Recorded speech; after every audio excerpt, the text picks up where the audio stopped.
We're broadcasting. Great. Do we need to pause while we let anybody into the room? Any guests? No. Okay. Then I will go ahead and call the meeting to order. And if we could do a quick roll call, Stephanie, please. Sure. Emeryville? Here. Alameda County? Here. Berkeley? Here. Hayward? Here. Thank you. You have a quorum. Outstanding. Thank you. And so public comments is next. This is an option for anyone who wants to speak on an item that is not on the agenda. Please raise your hand to do so. I have Chuck, Roselle, Jessica Thawad, and Blair Beekman. Okay, I see Blair's hand is up, so it looks like he's ready. Shit. Okay. Okay, Blair's unmuted. If you would unmute your own phone, Blair. Hi, can you hear me now? Yes. Great. Can I be third? I need to get a little bit more ready first for public comment. Sure.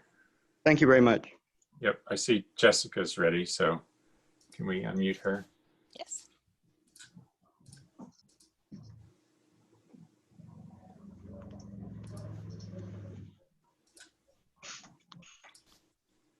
Okay, Jessica, you're unmuted. Hi, everyone. Jessica from East Bay Clean Power Alliance.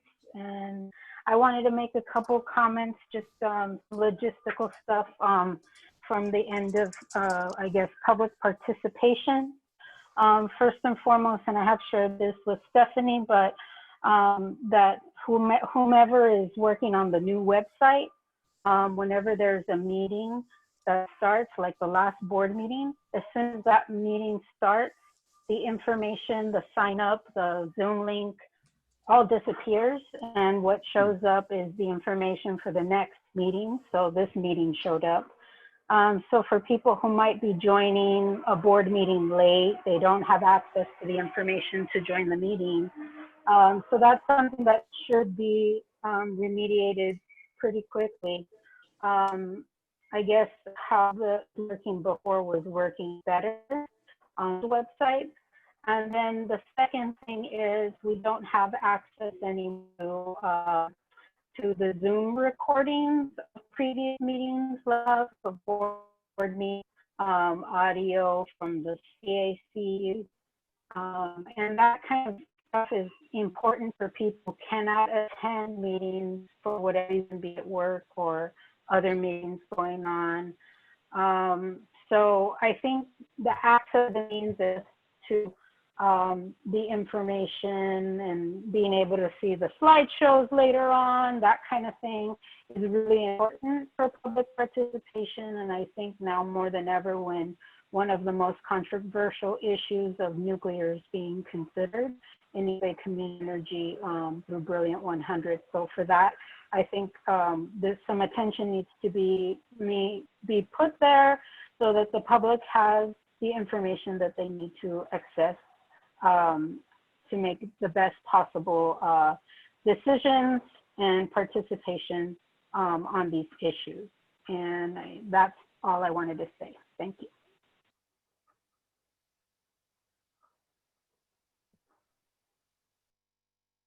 Al, you're muted.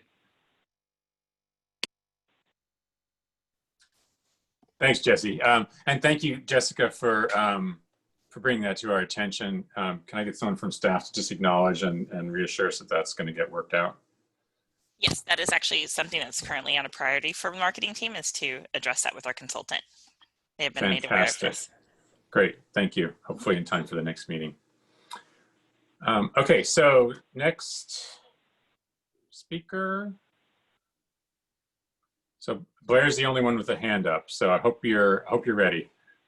I'm ready. Thank you. Great. Go for it. Yeah, thanks. I hope these words can be applicable to public comment. We're all considering how to end Diablo Canyon in the next few years. Of course, in 5 years' time, small nuclear power startups should be starting to make headway, and they should be part of our consciousness more in our everyday lives. And of course, the goal of EBC Energy should be taking steps to completely end purchasing nuclear power altogether in 5 years' time. A simple 2% decrease over the next 10 years would be a 20% decrease of nuclear overall by the EBCE. This would cover a lot. I hope we can organize simple ways to chart these sort of steps openly and publicly over the next 10 years. For all of the nuclear energy help with carbon issues, the mining, the possibility of accidents, the after waste of nuclear power, all of its costs and its overall theories and study practices are simply being understood as not very sustainable human practices. Thank you. I learned a lot from the BOD meeting of last Wednesday.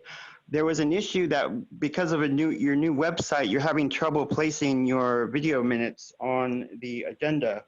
You nicely worked out the issue so I could at least listen to the audio minutes yesterday, and it was really helpful. And you know, good luck how you work out that issue. I don't know what can be done for it, and good luck with that.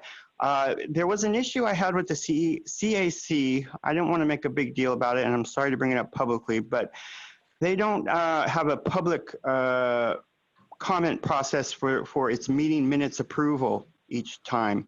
And I'm wondering, does the Brown Act, is part of the Brown Act to allow meeting minutes, public comment to be allowed for meeting minutes? Is that part of the Brown Act? And, you know, I hope you can work out those procedural questions, and hopefully we can talk about it and write each other sometime later. Thank you. Okay, thank you, Blair. Are there any other public comments? I don't see any hands. Oh, I do see that Dan Kolb has joined us. Looks like he needs to be promoted to. I've just promoted him. Thank you. So anyone else wanting to speak in public comments, please raise your hand or we'll move on. I don't see anyone else. Stephanie, do you? I do not, no. Okay, then I will go ahead and close public comments. Thank you to the speakers. The next item is approval of the minutes from June 26th. Any corrections that need to be made? Anyone want to speak on the item? So move. Second. Moved by Director Haggerty, seconded by Director Arreguín. A roll call vote, please. Stephanie? Okay. Emeryville? I'm sorry, point of order. Should we take public comment? Well, I did rather quickly there. I invited public comment and Oh, nobody I'm sorry. raised their I hand. missed Yeah, it. perfectly fine to catch me on that. I do forget it sometimes. I apologize. Aye. Thank you. Oakland? Aye. Alameda County? Yes. Berkeley? Aye. Hayward? Yes. Thank you. Motion passes. Yeah, passes unanimously. Thank you. Okay, so moving on to the regulatory and legislative update. This is an informational item. We're going to be receiving an update on the regulatory and legislative matters. And is it turning this over to Melissa or to Nick? It's Melissa. Melissa, yep. Fantastic, Ms. Brandt. Okay, so I'm going to first go through an update on the regulatory proceedings, and then we will cover the legislative and end of legislative session update as well. Next slide, please. Okay, so I'm going to talk about, oh, I'm sorry, Stephanie, can you go one back? Thank you. I'm going to talk about the PG&E Oakland Clean Energy Initiative's application proceeding, PG&E regionalization application, resource adequacy, and the PG&E ERA account. PG&E's Clean Energy, Oakland Clean Energy Initiative, they filed the application, as you're aware, and we've been going through the process to get PG&E approval for its part of the deal. And as you may recall, our part of the deal going through is contingent on their part getting approved by the CPUC. So there were settlement conferences held on, sorry? Sorry. Okay, there were settlement conferences held on September 1st and September 8th. And there's a status conference next week with the administrative law judge and all of the parties to decide whether hearings are needed. One of the issues that's come up in the proceeding is a dispute between PG&E and Alameda Municipal Power about it's a FERC dispute about the operating agreement between those two entities and whether that needs to be amended in order to enable the broader initiative to go forward. That dispute has been brought into the CPUC proceeding, and it's still a little bit unclear at this stage whether the administrative law judge will continue to consider that an issue in scope or will allow FERC to settle that issue. The challenge with FERC settling the issue, however, is that it may take a lot of time. And so we are very much needing these contracts to be approved so that the projects can be built and online when we need them for reliability purposes and for resource adequacy. And so we are actively engaged with the different parties in the proceeding to try to continue to push for a speedy approval. And we're looking at partnerships that we've had with other entities, including Sierra Club and the Energy Storage Association as well, to see how we can continue to support this application.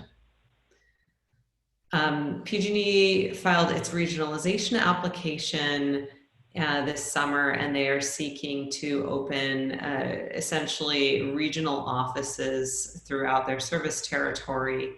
And they've broken it into different regions. Most of EBCE would be in the Bay Area region, and the city of Tracy would be in PG&E's Central Valley region. So we'd be spanning two different regions. It's a little bit unclear how this would affect our operations with PG&E, and so that's one of the questions we've had so far. We attended a pre-hearing conference to discuss what's going to be in scope in the application, and we are still awaiting action by the administrative law judge on next steps, including the schedule, as well as which issues are in scope. And we're expecting that PG&E will probably be required to file an update to their plan later this fall, and then go through a kind of a proceeding process with the other parties and perhaps make some changes to that plan accordingly. The original plan they filed, it was done so quickly that there wasn't really enough detail there to know how concerned we are about this. We initially touched bases with city staff to see if any of the cities were concerned about what was being proposed. But as we get more details from PG&E, we're going to need to continue to renew that dialogue to make sure that the way they're setting up their regions is not going to have a negative impact, particularly when we're talking about emergency operations and PSPS type events. So that's something we're monitoring very closely. I actually have more slides on RA and ERA, so why don't we go to those, please? Okay, so RA, we were dealing with implementation on the one hand, and then some new policy issues on the other. First, for implementation, as you may recall, the CPUC passed a decision that creates a central buyer for the local resource adequacy that we have been required to buy. So in a couple of years, the central buyer will be buying all of that instead of us buying our portion of that. And so there was an issue that we had brought up, which is what happens when an entity like EBCE has already invested in local RA resources. How can we make sure that we get compensation for those? And so the decision set up a working group process for parties to come together and try to work out a compensation mechanism. So we participated in that with CalCCA, and CalCCA and EBCE were really leading that process and helping to develop that mechanism. And we've actually gotten some good consensus on much of that design from the other parties to the proceeding. So we have filed a report, which is kind of the next steps in the process with the PUC. And we're expecting a proposed decision now from an administrative law judge, hopefully endorsing that compensation mechanism. We are also continuing to work with the CPUC to figure out how can we provide value to EBCE's customers when we actually avoid local RA costs or avoid the need for local RA because of our investments in load reducing distributed energy resources. So some of the investments that we are making that align with our broader EBCE goals actually reduce the need for local RA. And under the CPUC central buyer system, all customers in PG&E's service territory would benefit from our investments. So we're trying to work through to make sure that if our customers are paying for these investments we're making in the DERs, that they're also the ones reaping the benefits, the full benefits of those investments. And there's a workshop on the 6th of October to further discuss these kinds of issues. Next slide, please. So I mentioned that part of it was implementation and the other part of RA is the program structural change. RA has been a challenged proceeding for quite some time and has not been working well for a number of reasons. Prices have gone up, yet we've also had the recent blackouts. So, you know, things aren't working as well as we would like to see. So we've been proposing some structural changes and refinements to the program, and including looking at some issues that were just never really worked through in the previous RA proceeding. And we actually worked with Southern California Edison and through Cal CCA. So you had the CCAs and one of the major utilities coming together and submitting a joint draft proposal on 8/7. And so we're working through that process with the CPUC. The Energy Division had their own proposals as well, which I think we prefer our proposal. We think that that's better for long-term stability and cost.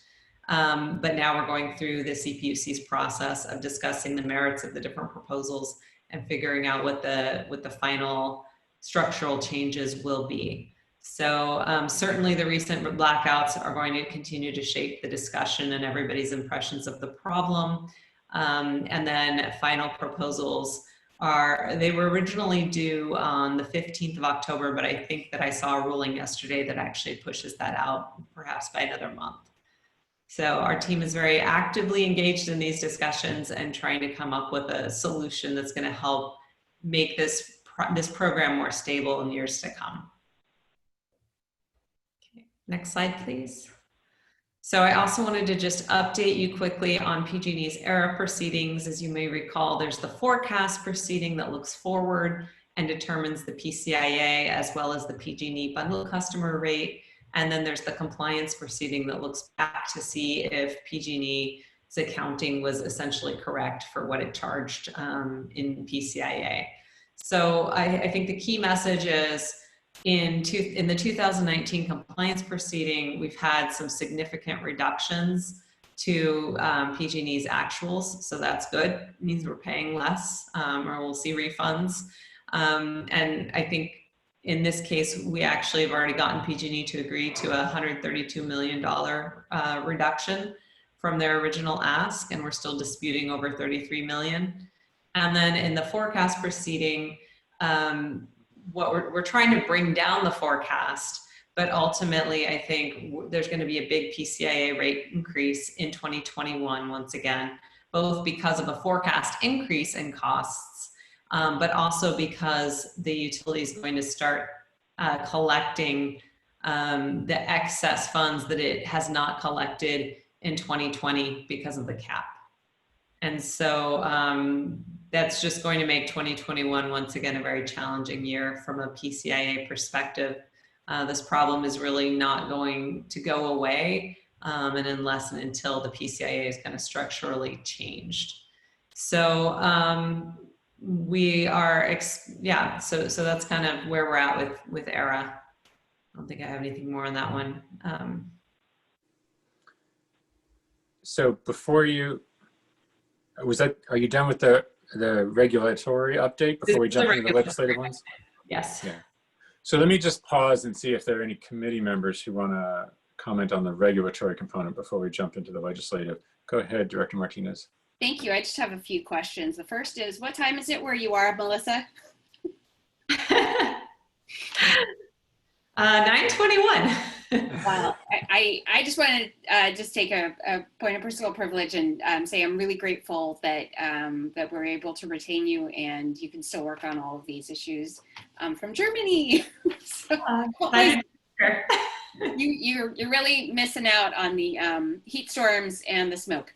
But so the questions I have for OCEI, you talked about whether an issue would stay with the CPUC or go to FERC, and I'm wondering how long could this process extend if it did go that route with FERC? So AMP has filed a protest, or not a protest, but they filed a complaint at FERC. So it will go through the FERC process. I think the question is whether it also slows down the CPUC approval process. The FERC process can take a long time, and we don't really have an estimate, but it could be a year. CAISO wasn't really willing to give us any sense of their expectations on timing. Okay. So one way to think about it is we were really seeking CPUC approval of the deal, of the PG&E deal, by the end of 2020. Mm-hmm. And, you know, if the FERC complaint works its way out, that doesn't necessarily have to impact these projects getting built, because they're taking issue just more generally with PG&E's, you know, operations. Mm-hmm. But if it gets pulled into the CPUC proceeding and becomes a reason not to approve the contracts, then it could delay the contract start dates or even the viability of the projects.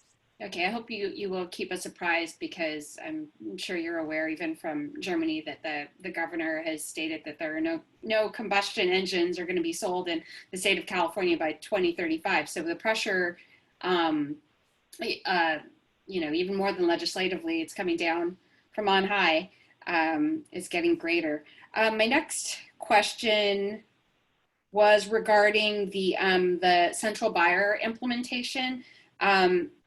Outside of the issue of being compensated for the investments that we've already made, once this process is all, you know, is fully functional, I'm hoping that this was done to get ratepayers a savings in the end. Is there any analysis on whether rates will actually be affected by this? I don't know that ratepayers will get savings from this. I think that this was largely the CPUC's idea that if they had a central buyer, that the central buyer would be able to buy everything that's needed in a way that they felt that a more disaggregated market couldn't quite do. So is it more for efficiency with the process than ultimately for the price? So you're asking the question of whether this change will actually be helpful or good. Yes. I don't know that our position would be that it is. Okay, I hope so. We've made that argument for years. Yeah. I hope so. That's that. Okay, thank you. Those are my questions. Okay, thank you, Director Martinez. Any other committee members want to comment at this point? Don't see any electronic hands going up. So Melissa, why don't you go ahead with the legislative update, and we will get to public comments and another round of committee comments at the end of that. Okay, great. So as I think everybody is aware, COVID-19 dominated the legislation this year. It really just completely changed what we were expecting out of this ledge cycle. We had some interesting bills in the works, other folks did too, and all of that, for the most part, went away because of COVID. So the legislature was out for significant chunks of time due to COVID. There was a direction for everybody to really slim down their bills, to only push bills forward that really had to do with COVID or were otherwise incredibly urgent. So most of the bills just came off the table this year. What I would say that was exciting for us is that we were able to score a major victory in securing a budget allocation of $51 million for the CEC for its CAL-eVIP transportation electrification infrastructure program. And so this is one that we worked for, and that our Alameda County delegation really went to bat for as well. So we had a lot of meetings with our legislators, and they had a lot of meetings with leadership as well as the administration to make sure that this budget item got passed. And so that's really important, because we are recipient of the Cali VIP grant for 2021. The details of that, of course, are still in the works. But without this funding, it would have been very hard for us to be able to get that budget allocation for ourselves. So that was a big win this year. I would say energy issues remained important throughout the year. Not a big surprise given, PG&E and the finalization of its bankruptcy. Wiener had introduced a bill to take over PG&E, but it failed. Hill's bill, SB 350, was signed into law, and that creates a framework for a state-run backstop entity if PG&E were to fold. So if it hadn't been able to get out of bankruptcy, or if it has any catastrophic events and goes back into bankruptcy, then there is now kind of the framework for creating a state entity to do what PG&E does. Next slide, please. So long duration storage is also another issue that has continued to come up. And we saw 2 bills that were introduced to enable long duration storage. They both failed. I think the challenge here is that in most cases, the legislation has been favoring a particular project or a particular developer, and tends to be incredibly expensive. So without looking kind of more holistically about how long duration storage fits in, it's been too targeted to certain developers. So that's been one of the challenges with that one. And we've continued to monitor it because we also don't want to be forced to buy into an overly expensive project at the expense of looking at other good options. Central procurement was on the table early on. We had the AB 56 bill, which would have created a central procurement entity sponsored by TURN.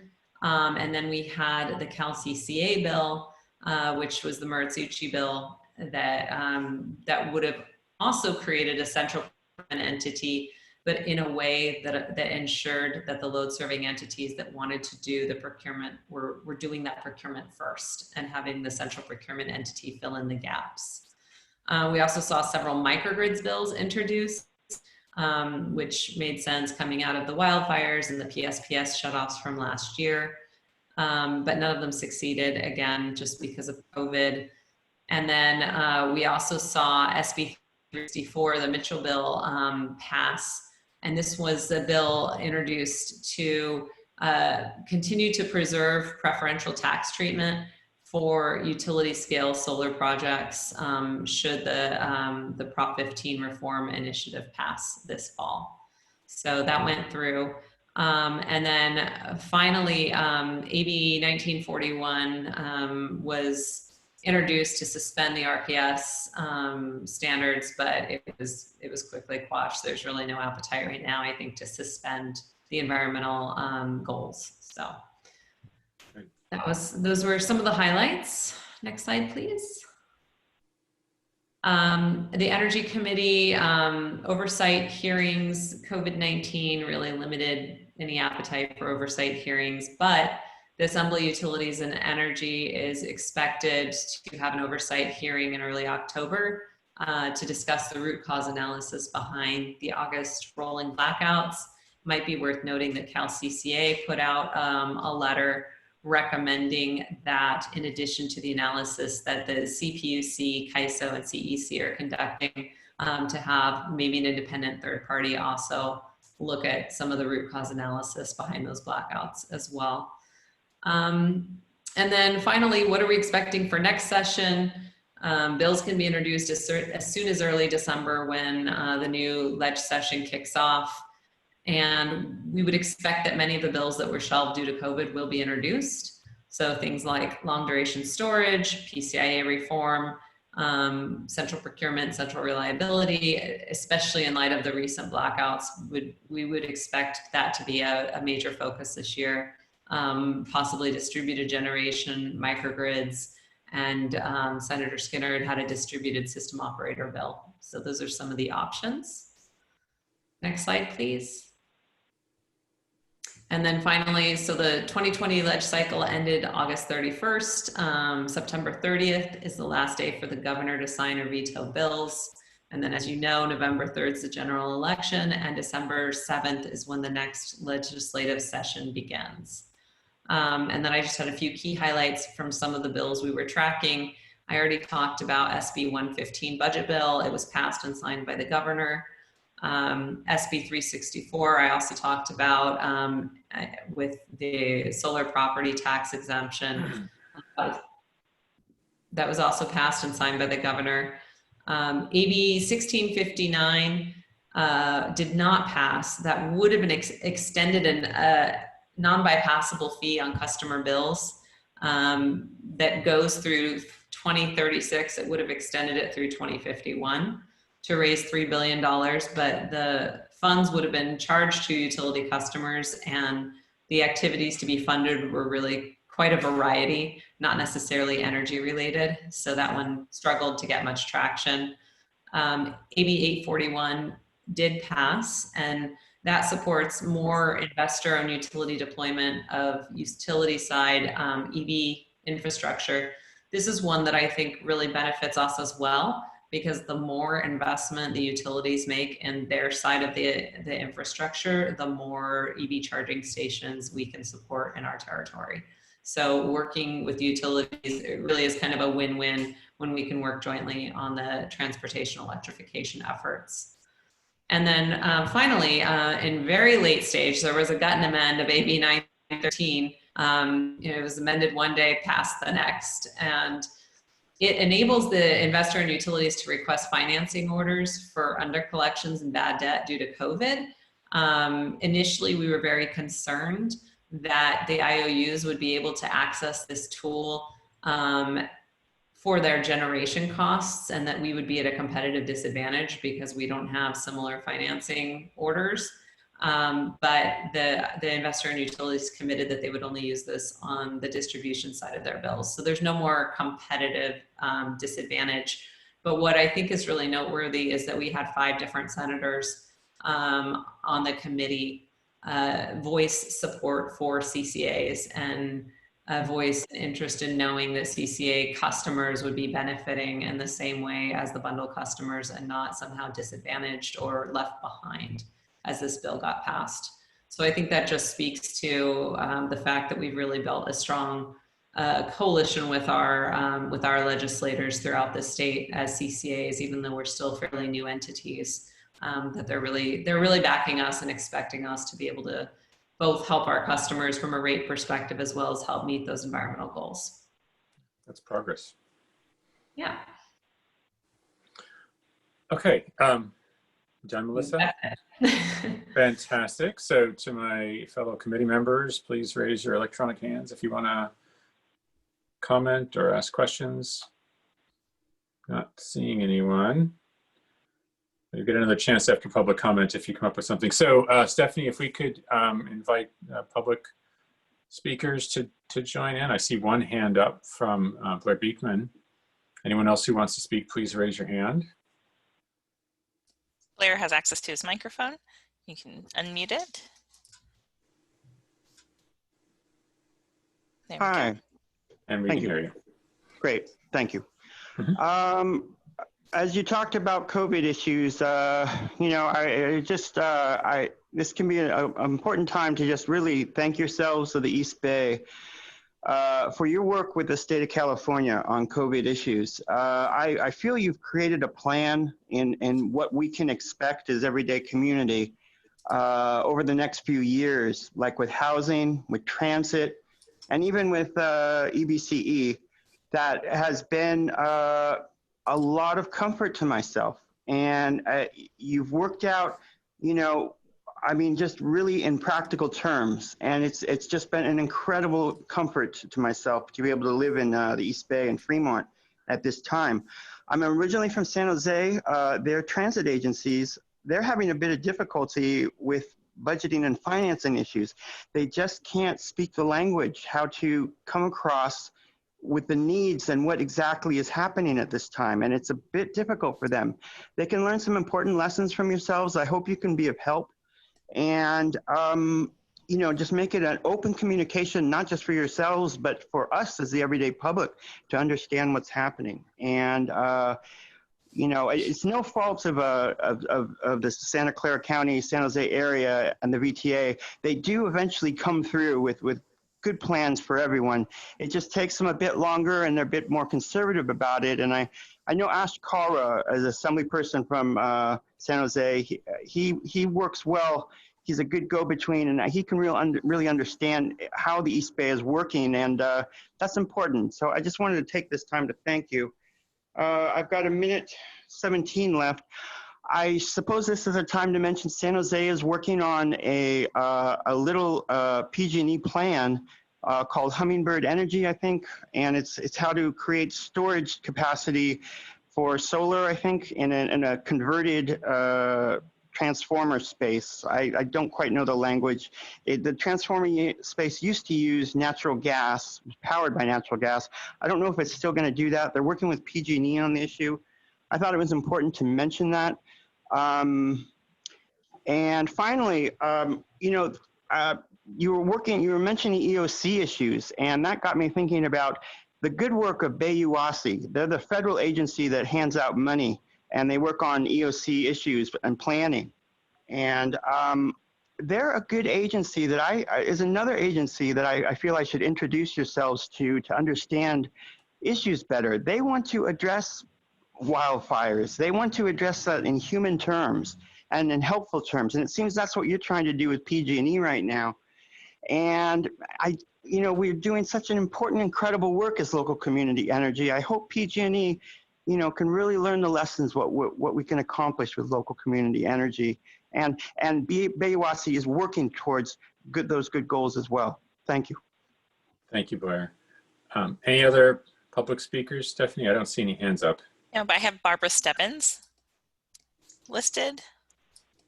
Barbara, if you want to speak on this item, please raise your hand. There If not, there we go. You're unmuted. Can't hear you there. There we go. I know I muted and then unmuted again. Sorry. Go for it. Actually, I really wasn't intending to speak on this item. So I think I'm just going to let the time go. But we're speaking on the next two items. So. Okay, we'll come back to you. Thanks, Barbara. And thank you to Blair for your comments about Alameda County handling of COVID. I definitely agree. Share those compliments to my fellow council members and especially to the county. I do feel like we've done a good job with that. So I'm glad others feel the same way. Any other comments on this item from anyone on the committee? Don't see any hands up. All right. Thank you, Melissa. Thank you for staying up so late, apparently, in Germany to give this report. I really appreciate it. No problem. Thank you. All right.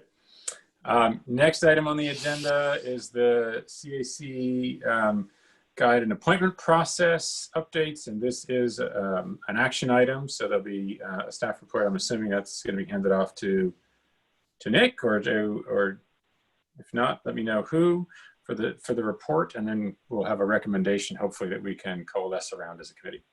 Yes. Stephanie, can you pull it up, please? Great, thank you. So these are a set of updates to the CAC guidelines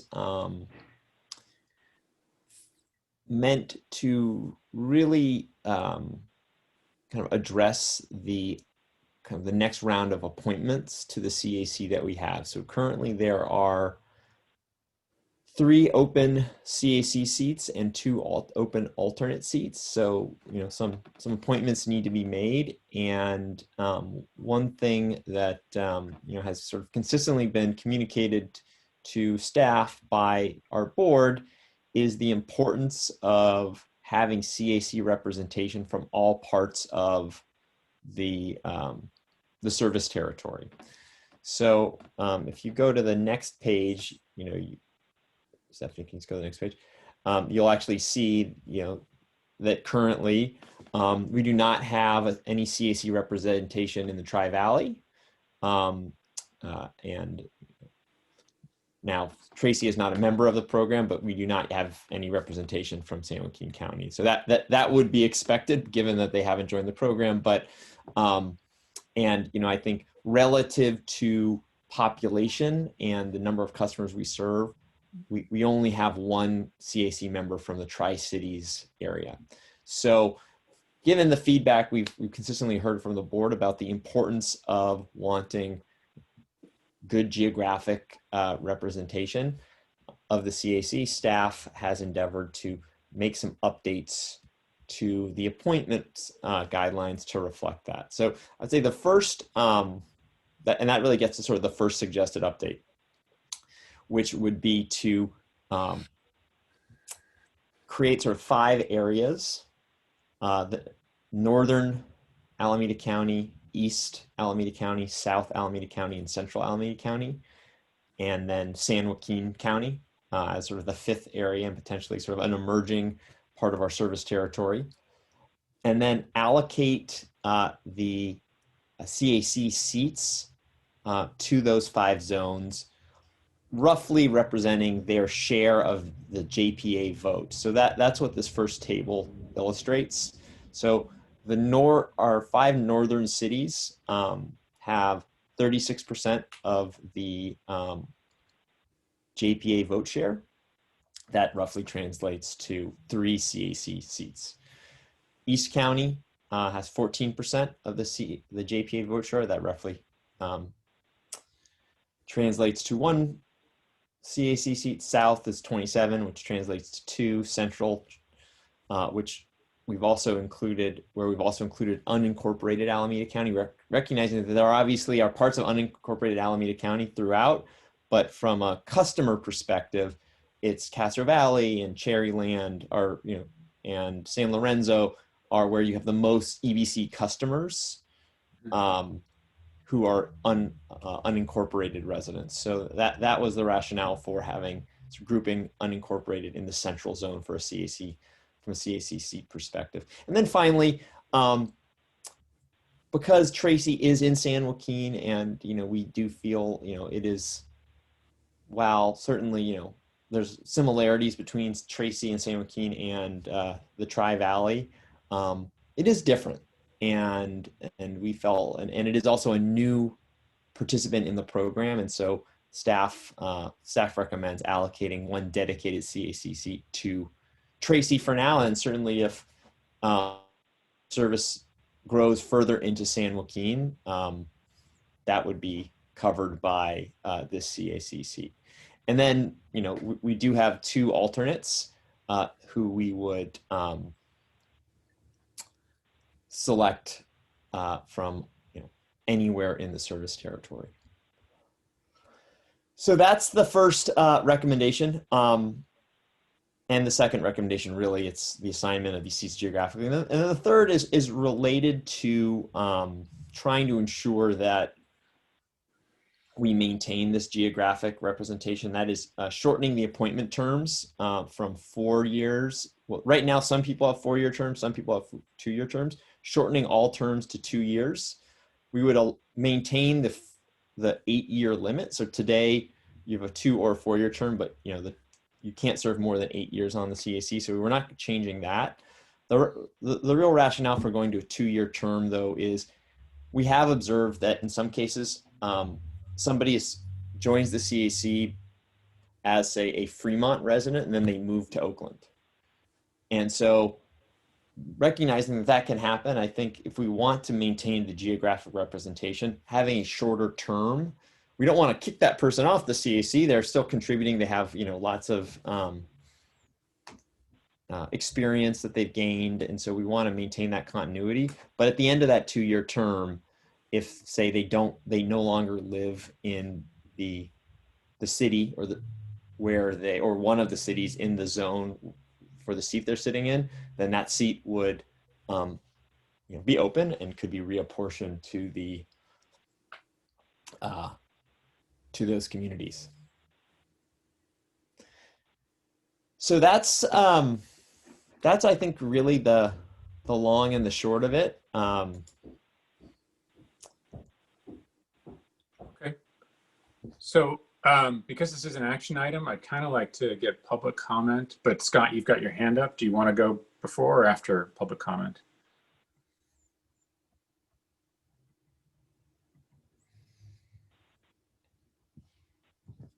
Sorry, I was having a mute problem. I can wait. I was actually going to suggest, because I would like to hear from the public.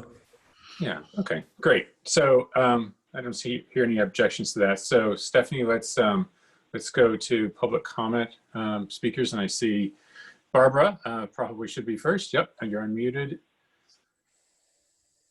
least on our end.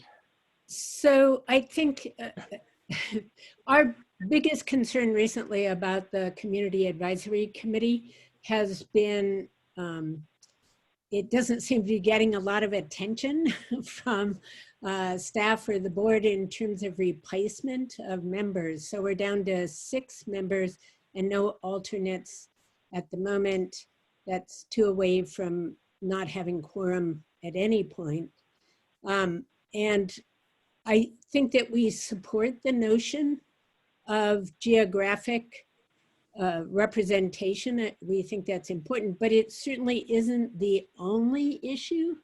And I think we, certainly East Bay Clean Power Alliance is mostly going to push for representation by communities that often their voices are totally left out of kind of public commissions and committees of this kind.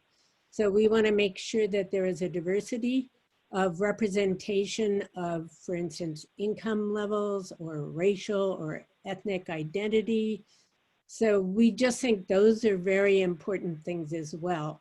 We're slightly concerned that if there isn't robust outreach during application times, and especially outreach to those communities that might very well be left out, that we will wind up with a community advisory committee that really doesn't represent an awful lot of communities in Alameda County. Because I think every geographic location has communities that have greater needs, especially in terms of equity. So I think that's mostly what I wanted to say. Okay, thank you, Barbara. Great points. Stephanie, next speaker. Jada Dumas-Dogan.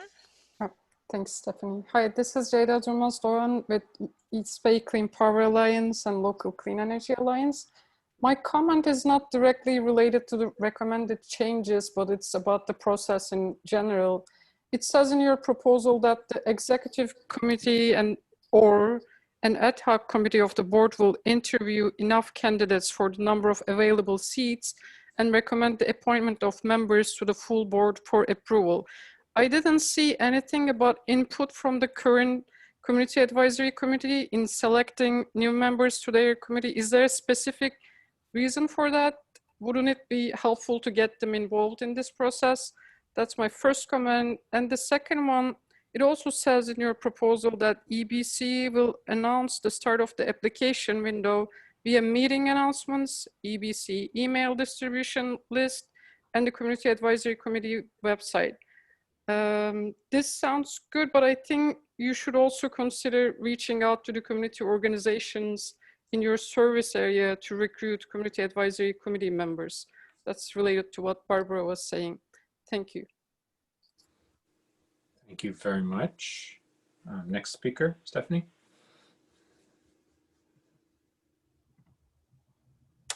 Blair Hi. Beekman. Hello. We can hear you. Thank you. Thank you. Yeah, I'm getting used to just trusting that you can hear me.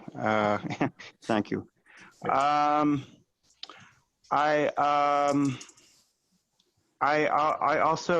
don't want to quite speak to what was the subject of the item today, but I do want to speak to the item, to the issues of the CAC and what I mentioned earlier, and what was actually in this meeting as well. The meeting minutes, when that is approved, I don't know if that is an actual Brown Act.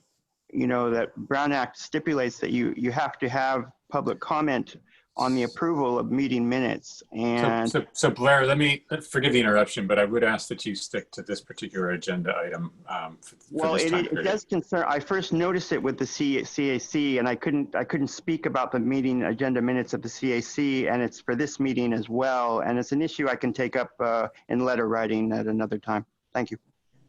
Okay. Sorry, but thank you for following the agenda. Next speaker.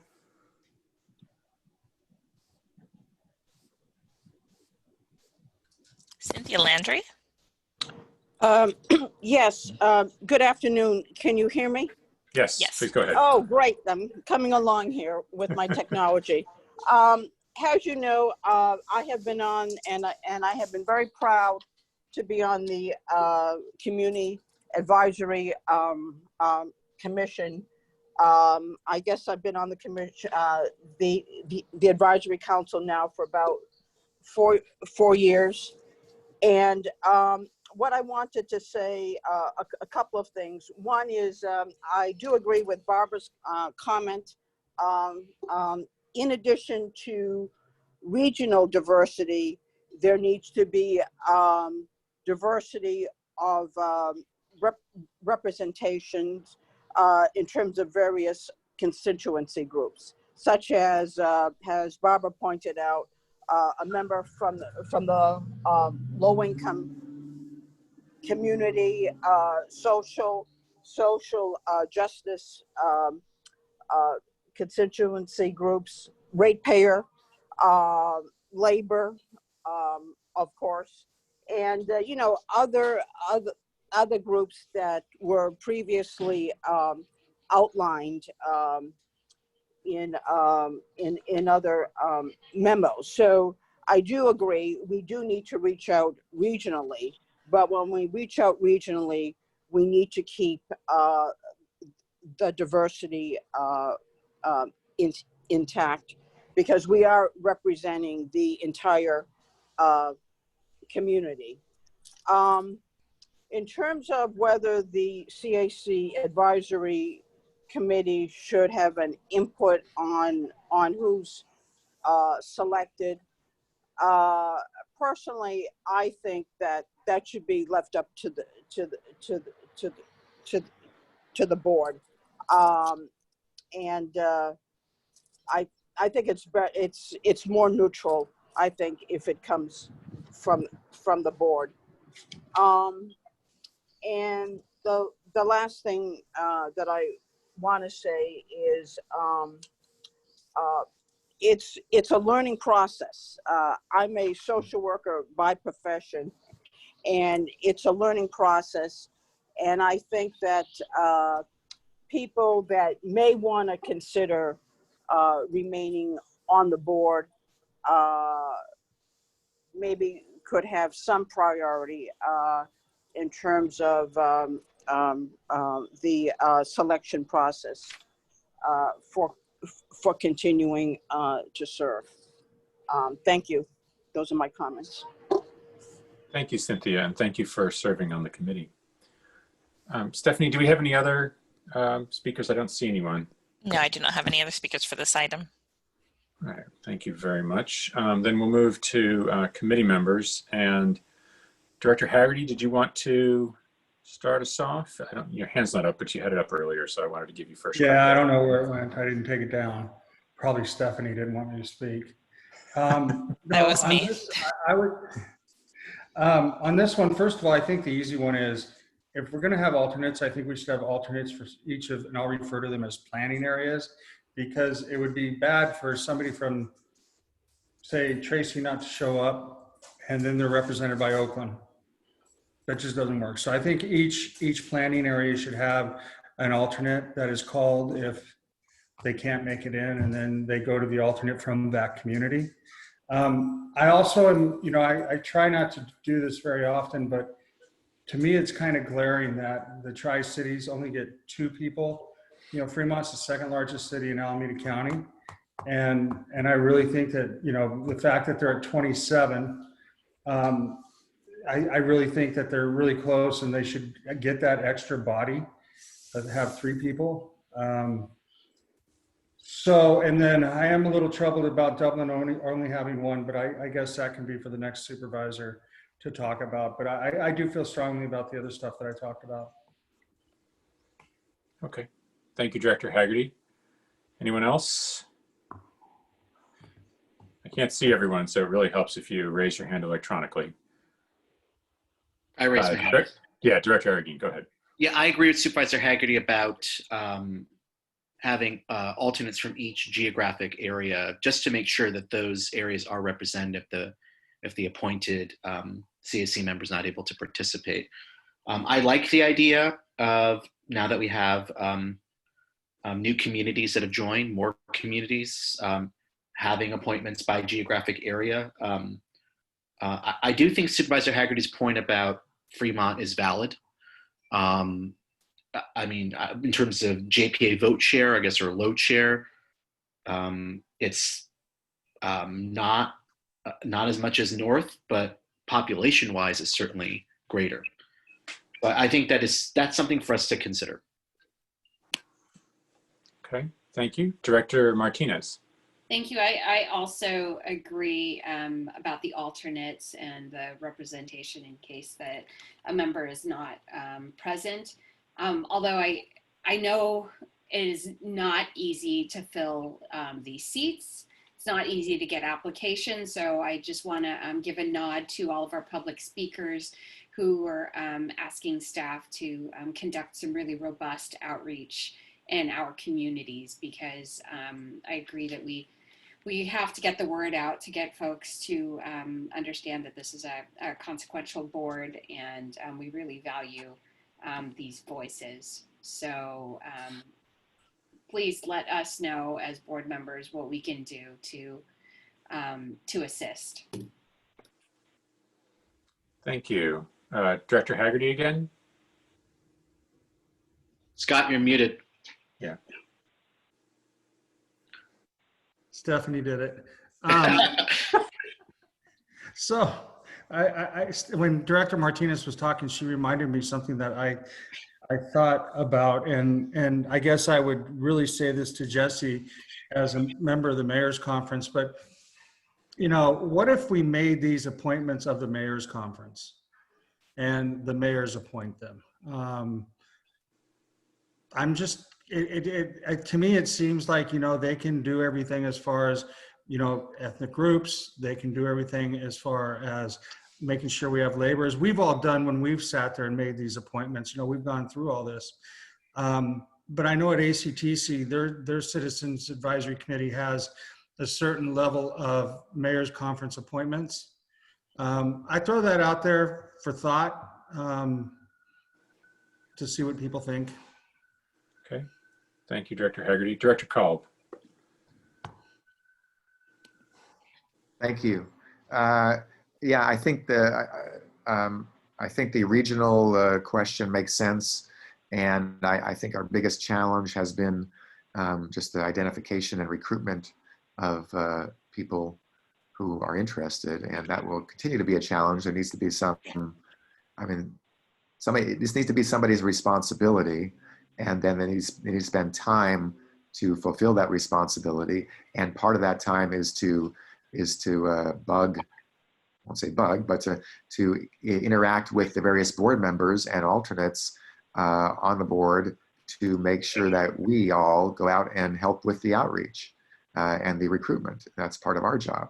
And if there's a staff person who's wrangling us to do that, and it's their responsibility, then I think we won't go as long as we have gone with these vacancies.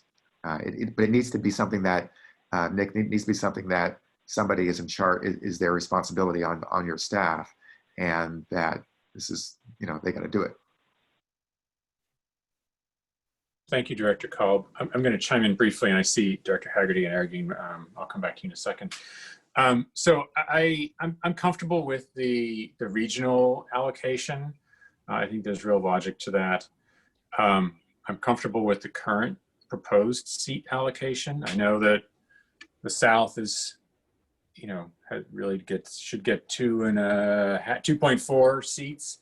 But San Joaquin is really only has the population for half a seat. And so somebody's going to end up imperfect. And so the one thing I was thinking about, though, is that I like the idea of the alternates being by region. So we'd have the 4 regions with the allocation that's described, and then 1 alternate per region, presumably. I'm curious what my colleagues think about having 1 or 2 not at-large seats that are not alternates, that are just appointed. That way, if we get a 3rd person from, Fremont or whatever it is, that's really great, that we don't have to reject them because, oh, there's 2 other people already from that region. And so, sorry, you're gonna have to wait 6 years. And if we had a couple of at-large seats, it would provide a little bit of flexibility when we get an outstanding applicant. And that would bump up the total CAC from 9 to 11. So we're not booting anybody off. We're just adding a couple of additional opportunities. So I throw that out there for consideration. And I saw Director Aragine's hand up before I started. So go ahead, Director Aragine. I think that's a good idea. Because then we can look at whoever is appointing. Then we can look at, making sure that there's more regional balance. So I support that. A question for Nick in terms of sort of next steps. So we're going to make a recommendation. Then this will go to the full board in October to adopt the amendments. Yes. And then after we adopt it, then we'll start the application process. I think we likely can sort of get the process moving before the final adoption. Good. That's what I was going to ask. I think the major point was we wanted to have this conversation because, if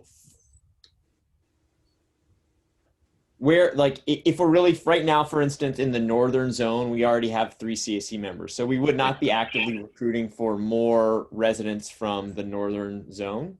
Yeah. We would really be focusing on recruiting for the 3 open seats. And then perhaps if we add more seats, we really be focusing on recruiting Tri-Valley, Tri-Cities, and Tracy. So I think we probably can start that process, but I think we wanted to have at least some direction as to sort of whether or not this is the right process or not, because if it's not, and the view was no, we should have it be sort of no geography taken into account, then, you might be marketing this or sharing this information in Oakland and Berkeley. And we just don't want residents there to get excited about joining a CAC and say, well, no, actually, you're not eligible. Yeah. Right. Yeah. Okay, that makes sense. If we could start the process before board adoption, that's great, because I'm concerned about the current number of members on the CAC, and I think I know we've heard from them to, need to jumpstart this process. So I think that'd be great. In terms of who should appoint, the mayor's conference does do a lot of regional appointments, like we appoint to the the Measure BB advisory committee, and a lot of regional advisory committees. I think the benefit of this board doing it, though, is we serve on this board. We understand the issues. We have, we interact with the CAC. I think I think this board would have a better understanding about what we need on the CAC than the mayor's conference would, who may not. There is some overlap. Some members of some mayors do serve on the EBC board, but not all of them. So I actually think having this board do is better, because we're more informed about the board and about the issues, and could think more about the balance, the racial,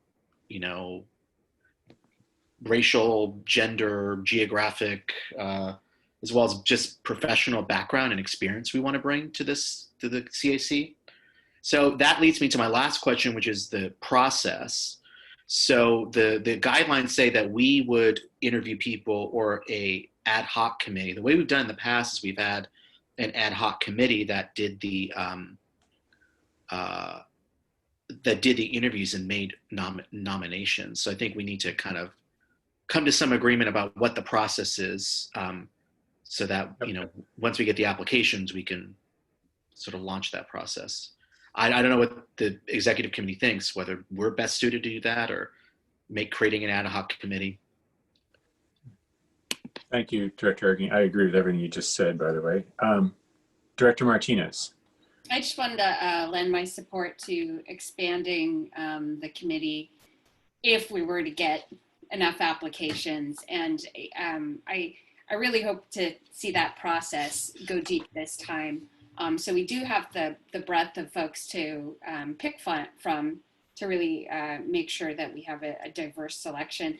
And then I just wanted to ask staff if they have noticed an uptick or a downtick in public participation in the CAC meetings since since shelter in place. So since we've gone online, and this is just something I brought up separately with Nick, is since it's not a Brown Act committee, if we can continue to have these meetings via Zoom, if that opens us up to more participation from the public and really gives just kind of levels the playing field, especially for those members of the public and potential committee members from San Joaquin to make sure that they're getting their voices heard.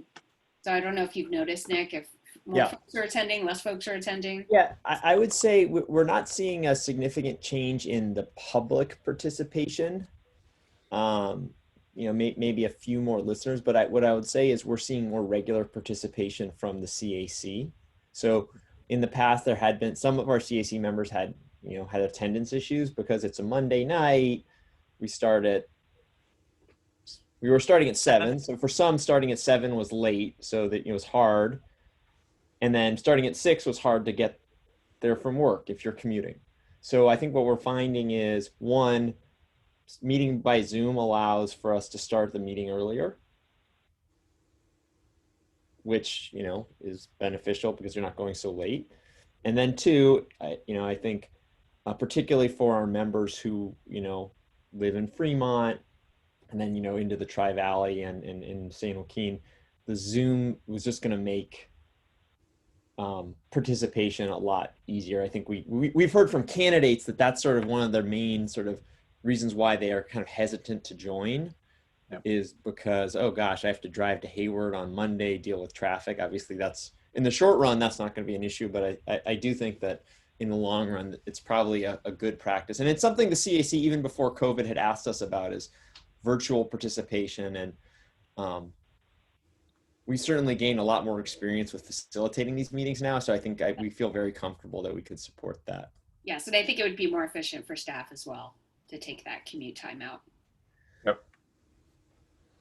I'll just note on the question around the alternates and making those full members versus planning area alternates. I will say we have at times had with an alternate. One of the challenges just, am I joining the meeting, but am I participating? And then having someone who's sort of coming in, kind of not having followed a lot of the detail can be a challenge. So I think perhaps the better approach, instead of maintaining alternates, is just to expand the body by 2 or even 3 members.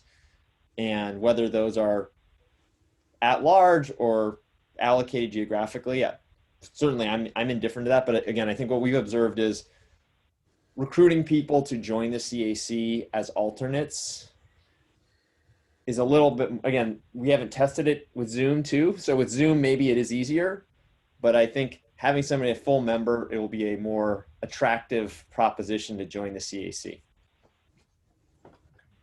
Director Martinez, any other? Were you done? You're done. Okay. Director Haggerty, and then I have a comment. Yeah, I'm sorry. I do feel that we need alternates by planning area. I just don't see any other way to honestly do it. But this whole issue of the mayor's conference doing the appointment. Look, maybe we should give the mayor's conference a couple appointments or something, or the at-large appointments. And the reason I say that is, as elected officials, we are probably running the most important agency in Alameda County, right here. And I would be willing to bet you 1/3 of the city council members have no idea who the hell we are.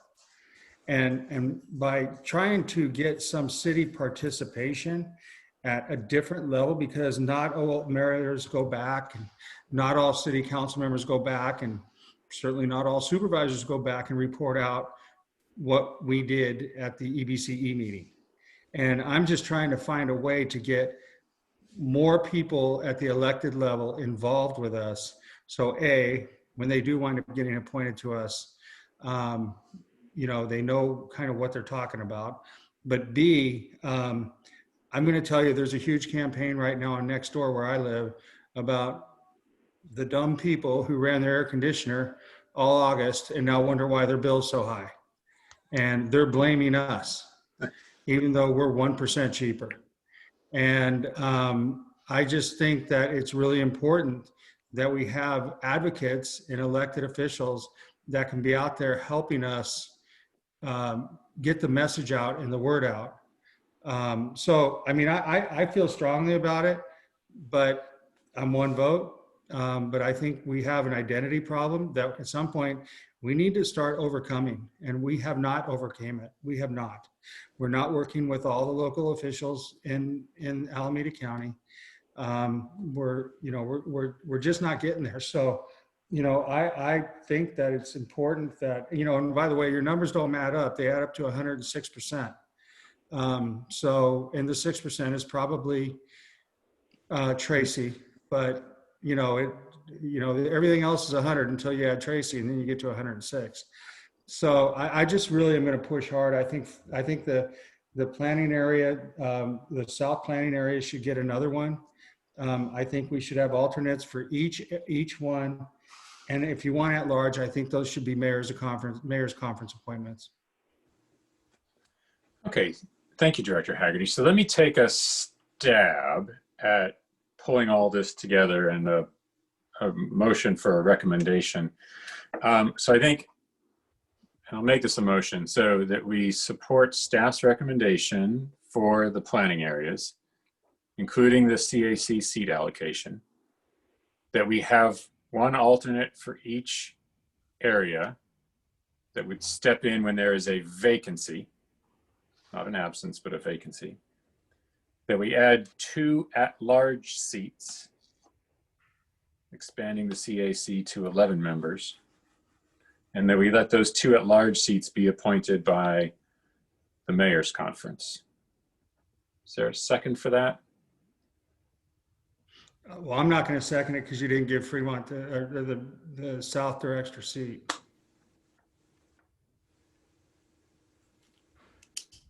Okay. No seconds. Dies for lack of a second. I apologize. I had to step away for a second. Could you repeat the motion? I apologize. It is for the staff recommendation with the following changes. That instead of 2 alternates, there would be 4, 1 for each planning area. That those alternates. Tracy would have an alternate too.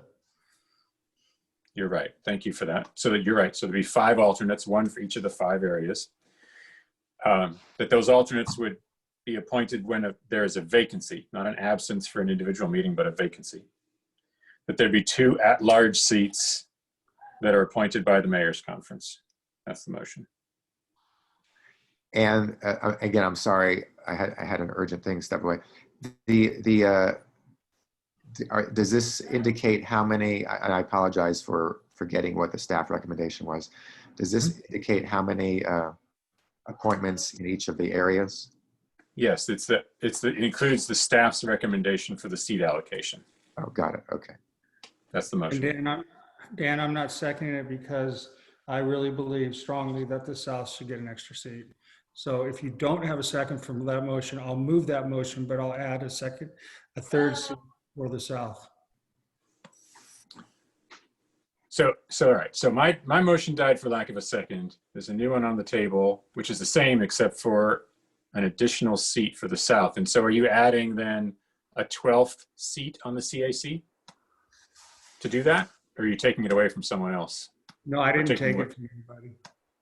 Okay, so No. So that'd be a 12th seat. So there'd be 12 seats total, 10 assigned by the geographic areas, 2 at large.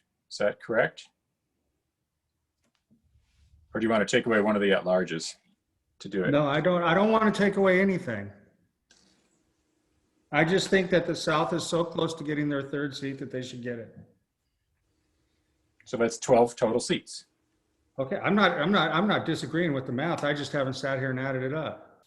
Okay, so is there a second for that? 4, 7, 10, 12. I'll second it. So you just made the motion, Scott. Nice try. No, you made it. You made it. You just read it back. So Scott, Supervisor Haggerty, that includes the 2 at-large seats as well? Yes, sir. Okay, I'll second your motion for purposes of discussion. Okay. Nick, I see you're. Nick I'm has sorry. just- Go ahead, Nick, and then I'll get to Director Martinez. I just want to make sure that I understand when we're talking about the alternates, the implication, Al, because you've made a comment about the alternates being alternates in the case of a vacancy of the seat, not a missing meeting. Because right now what we've had is if somebody is not there, an alternate would actually step in and vote. But I think what we're saying here is that was not the case anymore. The alternate really is only if somebody steps down midterm, the alternate is the person who we would appoint. But as long as that seat is occupied, irrespective of whether someone's attending a meeting or not, the alternate would have no formal responsibilities within the CAC. Is that the motion, Scott? It's not really what I meant, but if staff wants, I just think that, the problem with that is, you're an alternate and you're just sitting there and you're getting nowhere. I don't see why we can't do a roll call 2 days before the meeting and say, are you coming? And say somebody from Central County says, no, I'm not. Then we call the alternate and say, you're up. And the alternate says, can't come in or can come in. Either way, and that's what happens. I agree. Okay. I also think it's going to be hard to get people to be alternates if they're not going to be able to sit in when there's an absence. And moreover, for quorum purposes and for representation purposes, I think alternates should be allowed to participate if the voting CAC member is not going to participate. And that's the policy we have right now. So actually, you don't need to say anything from a motion perspective. There would be no modification to the motion that needs to be made to effectuate that point, because that's exactly how the alternates operate today. But Al, Okay. Okay. Different. Okay. So Director Martinez, thank you for being patient. Go ahead. Thank you. Now, I think the issue will be filling those alternate seats so we have someone to step in for each of those territories or parts of the territory. But Nick, I was hoping you'd be able to speak to the error on the voting share percentages as Director Haggerty astutely picked up on. They don't add up to 100%. So if we could get clarification on that, I think that will help me with who gets how many seats. Well, it's probably my math error that as I was sort of adding up the various, it was a PDF. Let me see if I can pull up the spreadsheet. Could you, if we give you 2 minutes, can you do Yeah, that? I can do it in less than that. Okay, well, we got the timer going. Yeah. Because it would be nice if we that. could just use math to solve this, and rounding up and down as my elementary age children are learning to do.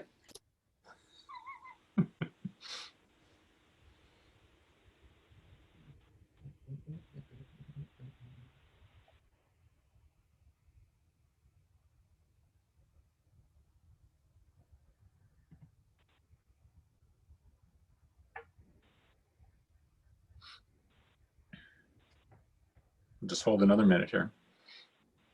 Oh, you guys are really gonna hold me to it, aren't you? Okay. Well, if you want a little see. more I'm time, looking- Mike, go back to Director Haggerty. He's got his hand up again. All right, I'm just trying to find the right spreadsheet. Yeah, okay. So the hands are all down. So yeah, we'll just wait for that. Okay. I mean, this is just a recommendation, so we could get this math cleared up between now and when the board takes formal action, if you like, but it'd be better to have it now if you can. Yeah. I kind of missed the issue on the math. The math works if you don't include Tracy. The minute you add Tracy is when it goes over 100%. Right. Tracy should be in there though, is the thing. So It makes me wonder if the math with Newark and Pleasanton was added in correctly as well, or if maybe we were running with some old numbers. no, I have it. Okay, I'm pulling it up right. Maybe should have had his daughter do the math. I know. You're right. All right, I have the JPA document open. again. I'm just going to the load share. So we have voting shares. We have, Stephanie, could you pull it up just so unincorporated. So Berkeley is 5.5.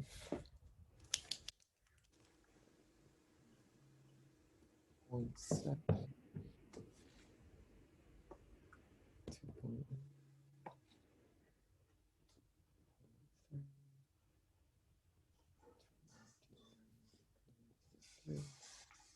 Well, while you're doing that, Nick, I'll just let the committee know that just to kind of test the process, I applied for the Sunrun solar survey, and I had a very good experience. I'm not going with it, but I had a very good experience with customer service and talking through how much solar I could get on my roof and battery storage. And I just want to. You know what, I think the issue was, I think we double counted in North. So North is actually, that's where the added 6% was. So should we actually be 30% for yeah, North? if you think about North, Albany is 0.7, Berkeley is 5.5, Emeryville is 2.1, Piedmont is 0.3, and Oakland is 21.3. I think I may have double counted Berkeley. Sorry. That's okay. If that's Berkeley is important. then Berkeley's very special. Yeah. Maybe that reflects mind share for, you know, but Okay. that's where the double counting occurred. well, that gives And they would me. still, sorry, go ahead. Oh, Dan. I'm sorry. That just gives me comfort in agreeing with Supervisor Haggerty that adding another person for South makes sense. Yeah, it gives me that comfort as well. So is staff clear on what the My motion. it was seconded by Aragine. So is staff clear on the instruction there? Any committee member need it repeated? I don't see anyone nodding their heads. Okay, then I'll call for the vote unless there's a final comment. Don't see anyone. So Stephanie, please call the vote. Emeryville, Aye. Oakland, Aye. Alameda County, Yes. Berkeley, Aye. Hayward. Yes. Thank you. Motion passes unanimously. All right, thank Mr. you. And Chairman. good. I apologize. I have to drop off. Okay, well, I'm glad you stayed for this. That was very helpful. Thank you. Okay, bye. Bye, everybody. Bye. Nice dog. I like the dog. Okay, so moving on to our next item, the last major item for today. It is the item 6, Brilliant 100 options for 2021. This is just an informational item, so there's no action to be taken. Nick, go ahead and provide the staff report, please. Annie? I think, Nick, if it's okay? Yeah. Yep, go ahead, Annie. Yep, I'll go ahead and present this one. Thank so you. if we can go to the next slide, Stephanie, thanks. Maybe go back one. Okay, apologies. Sorry, go ahead, Stephanie. So just a quick reiteration of what was presented at the board meeting a couple of weeks ago. So I think that's actually the next slide that you want, Annie. The second one, maybe? Or the third slide, Stephanie? It's a mess. Yeah. So Okay, I'm sorry. Never mind. Reiterating, no worries. I was reiterating what the discussion was at the last board meeting. And of course, this is in response to discussion we had back in June about the cost implications of Brilliant 100 at the current 100% carbon-free cost parity with PG&E. So we presented to the board these 3 options of either increasing the cost of Brilliant 100 starting in 2021, 2 to 5% premium above PG&E, maybe closing it down. And then a third option was presented based on information that we received from member jurisdictions to requesting that we look into what a 100% carbon-free product at cost parity would be like if we accepted the nuclear allocation from PG&E. So next slide, please. There were three main questions that were discussed amongst the public and with the board. So how would a third product be presented in customer mailers, primarily these compliance mailers that have to go out to all of our customers, the joint rate mailer, the power content label, which is a mailer. What would the cost be for the agency to actually subsidize Brilliant 100? And if a third product was approved and we didn't use all the nuclear allocation within that product, what would we do to manage that so that it didn't spill over into Bright Choice? Next slide, please. So just a quick update on the joint rate mailer and the power content label. To remind you, the joint rate mailer is something that we send out with PG&E. It's co-branded. The Public Advisor's Office, which is an office within the CPUC, has to approve of it. To date, it's been either a postcard directly mailed to customers or an email. In 2020, we did a postcard with all three of EBCE's products. The email included only 2 products, and this was largely because PG&E has 16 CCAs within its territory, and they said, yes, we will send out your emails, but you have to use this template. So that was fine for a very large number of people who are served by Bright Choice and Brilliant 100. We would have liked to have the opportunity to present to them our Renewable 100 product, but what we were able to do is send all 3 products out in the postcard and just 2 in the email.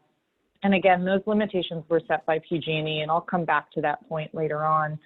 The power content mailer, this one is coming up. We need to send it out by the end of the year. It typically goes out by October 1, but there's been some movement in dates this year as the lead up reporting to this mailer has also been delayed. It is a very specific, the power content label itself that the CEC regulates is just that box. It's like the chart or nutritional label. But when we mail this out, what we did last year was the sort of large format postcard with a single fold.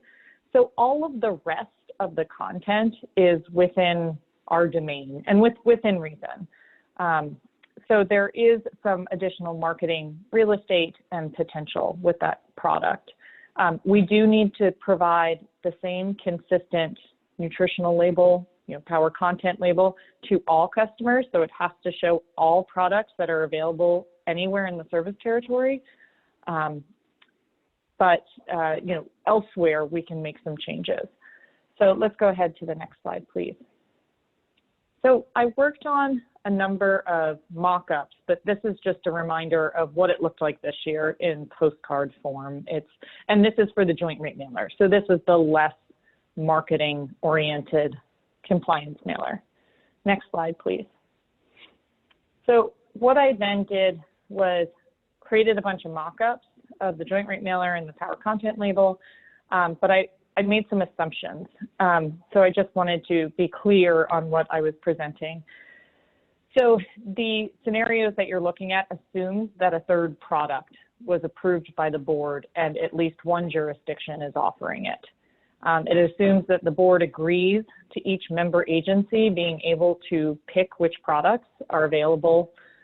It also assumes that the current Brilliant 100 product is closed and it's no longer offered to customers in 2021. So those were the assumptions I made as I went into mocking up what this might look like. Next slide, please. So the joint rate mailer did go out partly by email, and as I mentioned earlier, we could only include 2 products, but this is an example that was previous years. We could include the products available in each customer's jurisdiction. So we could customize this essentially for each city based on what products are available. Again, there's some additional assumptions here that EBCE sends out the emails because we already know that PG&E is not going to manage all this customization. And then it also assumes that this approach is approved by the Public Advisor's Office. However, we already have that precedent established with this year having one version that was mailed and one version that was emailed, I think we can make a very good case that a customer should see the products that are available to them within their jurisdiction, only those, but all of those. Next slide, please. So did we skip one there, Stephanie, or did, oh, okay, thank you. Just go one more forward. Perfect. So I'm referring to these two versions as a non-participating city, meaning this city has elected not to pick the third product that could, would have the nuclear energy. And then a participating city is a city who elected to offer that to customers within their jurisdiction. So this is simply just a mock-up, but we could have a joint rate mailer version for a non-participating city, apologies, that would just show Bright Choice and Renewable 100. And then on the next slide, we would have all three products showing, and don't get attached to the numbers, I made those up, but you could have all three products showing for participating cities, and we could have these two versions mailed out to the appropriate customers. Next slide, please. So for the power content label, this is what it looked like last year when we sent it out. So you can see it's a lot more graphic design and interesting design components to draw in a customer. So we can do a lot more here. If you can go to the next slide. This is the back of that folded postcard from last year. So this is the 2018 format that was sent out in 2019. The information within sort of that gray bolded box is what we can't change. But anything outside of that is what we can revise or augment or customize. So here I just proposed, and of course, we need to make the decision, the board needs to make this decision. And then before these mailers went out, we would be working either with the marketing subcommittee or the appropriate representation of the board to make sure that we are representing this in a way that everyone is comfortable with. But what I proposed here is, we could just say third product is available only in X, Y, and Z, or not available, depending on what the preference is. Next slide, please. Now, nothing in 2020 is straightforward, of course, and so there is a new power content label format. So what you see here is an example of what the new format is. So it's a little wider, and that is because in the upper left quadrant, you now have this graph that shows the greenhouse gas emissions intensity between various products. But again, the takeaway here is everything within that box needs to be approved by the CEC. We can still put something underneath it. In fact, we did last year, and that was just fine. Next slide, please. Now, this is the inside spread of the postcard. I just wanted to highlight that, we can have additional messaging about the product or about the jurisdiction. And there's, substantial space, I think, to relay that message. Next, please. And then additional options for the PCL. So we can have this additional information beyond the prescribed table. We can also use a different format if for some reason we felt that we needed more real estate for communicating information, or we wanted to focus in on something. We can do a different format. There's nothing prescribed from the Energy Commission on that. And we could have different versions. Again, the table itself has to be consistent amongst all versions, but we could have a participating version and a non-participating version that spoke to what was available in those communities. Next slide, please. So that addresses the first question, hopefully. The second question was about subsidizing Brilliant 100. We did look at this information, and there was a bunch of assumptions, again, that went into coming up with a subsidy number of $3 million in 2021. And those assumptions are that the current base load does not change. So no new customers, no new communities, no load growth within that base.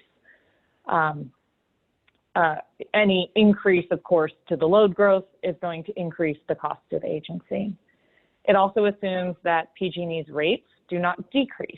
So if they decrease, then that spread becomes larger and the $3 million goes up. And then lastly, that the PCIA does not increase.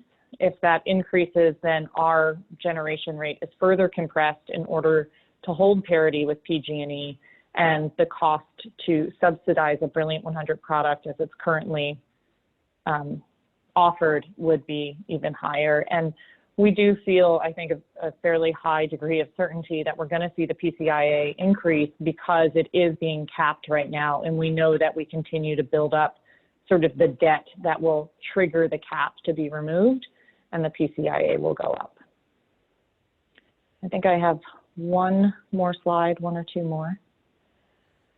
Next slide, please. And then the management of a potential nuclear allocation. So we don't know what an allocation would look like. In fact, the PUC has not responded yet to PG&E's request to be able to offer this. They have until, well, PG&E asked them to respond by October 31st.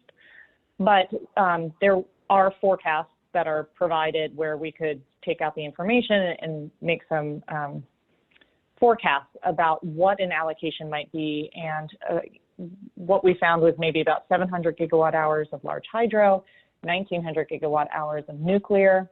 If you just take the current load, again, no growth, no new communities, and we assume the 2021 RPS of 36%, would leave us with a carbon-free appetite for this product of about 600 gigawatt hours. So we would have 1,300 gigawatt hours of excess nuclear that would need to be dealt with. And the current approach is that, yes, we would need a third party to have an agreement in place that they would accept the excess allocation, so that there was no reporting of nuclear clearly within Renewable 100 and not within the Bright Choice product. I believe that was my last slide.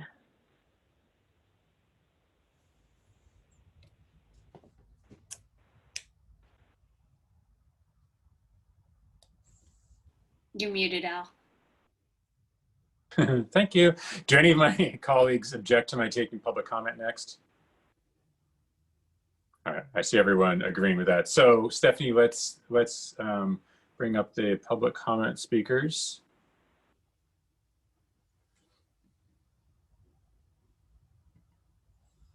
Okay, Jada, your microphone is unmuted. Thank you, Stephanie.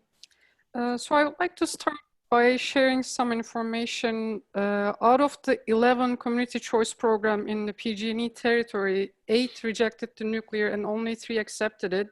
So 75% of the nuclear allotment that PG&E proposed was rejected.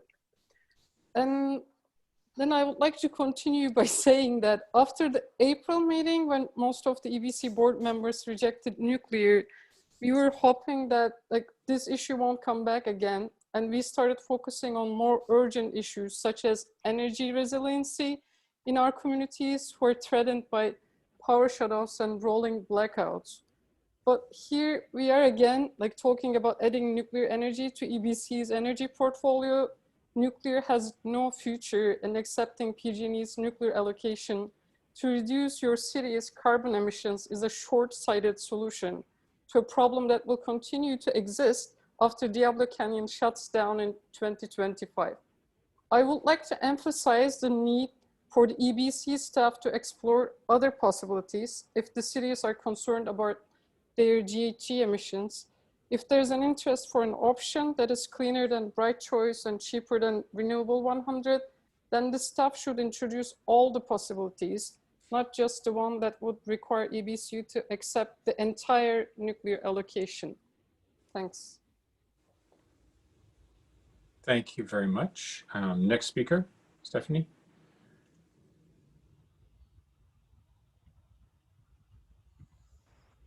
Cynthia Landry. Yes, thank you. As previous stated, you know, the community has already spoken out strongly against nuclear energy.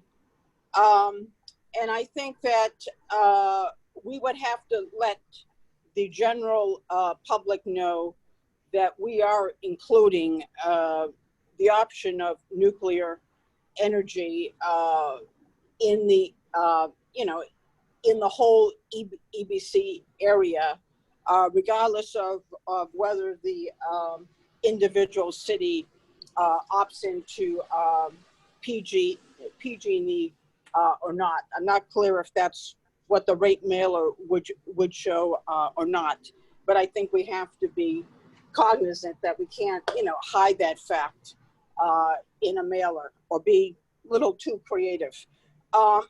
And I see the cost approximately being $3 million if we were to subsidize Brilliant 100. And as I recall, at the last CAC and board meeting, we made EBCE made another 20 million, if I'm correct, in profit that they were not necessarily expecting. So why don't we consider taking the 3 million to subsidize Brilliant 100 has a possibility, and therefore we can leave the nuclear energy out. The other thing, as everyone knows, is the board did agree for the large hydro addition. So you know, if you know that could be added, perhaps you know, to backfill also. But I think we should. I really think that we should stay out of the stay away from nuclear energy, because while it's carbon free, in my mind, it's not totally clean. Thank you. So I would recommend, personally recommend looking at supplementing by 3 million versus adding nuclear. Thank you. Thank you, Cynthia. Next speaker. Jessica Tovar. Hi, Jessica Tovar, East Bay Clean Power Alliance. First off, I just want to remind folks that back in April, about 64 community members spoke and waited for 5 hours to demonstrate their crystal clear opposition to nuclear energy. And to consider this and to find ways to circumvent what the community has expressed really feels and really mirrors what the industry, the fossil fuel industry does, what PG&E does. East Bay Community Energy is not PG&E, and that is not what we wanted to see a local community choice program do. So I really think that you all should find other ways to meet the needs of your constituents without including nuclear, and come back with those proposals, because this really feels horrible on this end. And I have to emphasize, the marketing, like, that's a nightmare to have to like cater to every city and have a different mix. That is a lot more work for your marketing team. On top of that, it really is conniving. This is really a dirty move. Again, that mirrors the industry that has harmed so many people. We talked about the mining and the dumping and the transport of nuclear energy.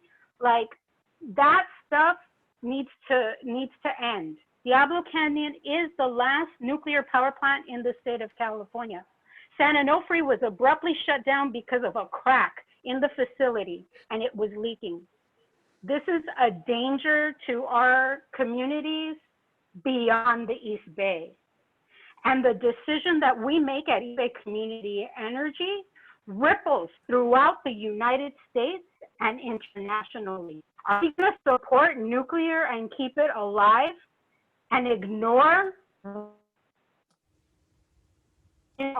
We actually transition into clean energy and actually create a future that is sustainable.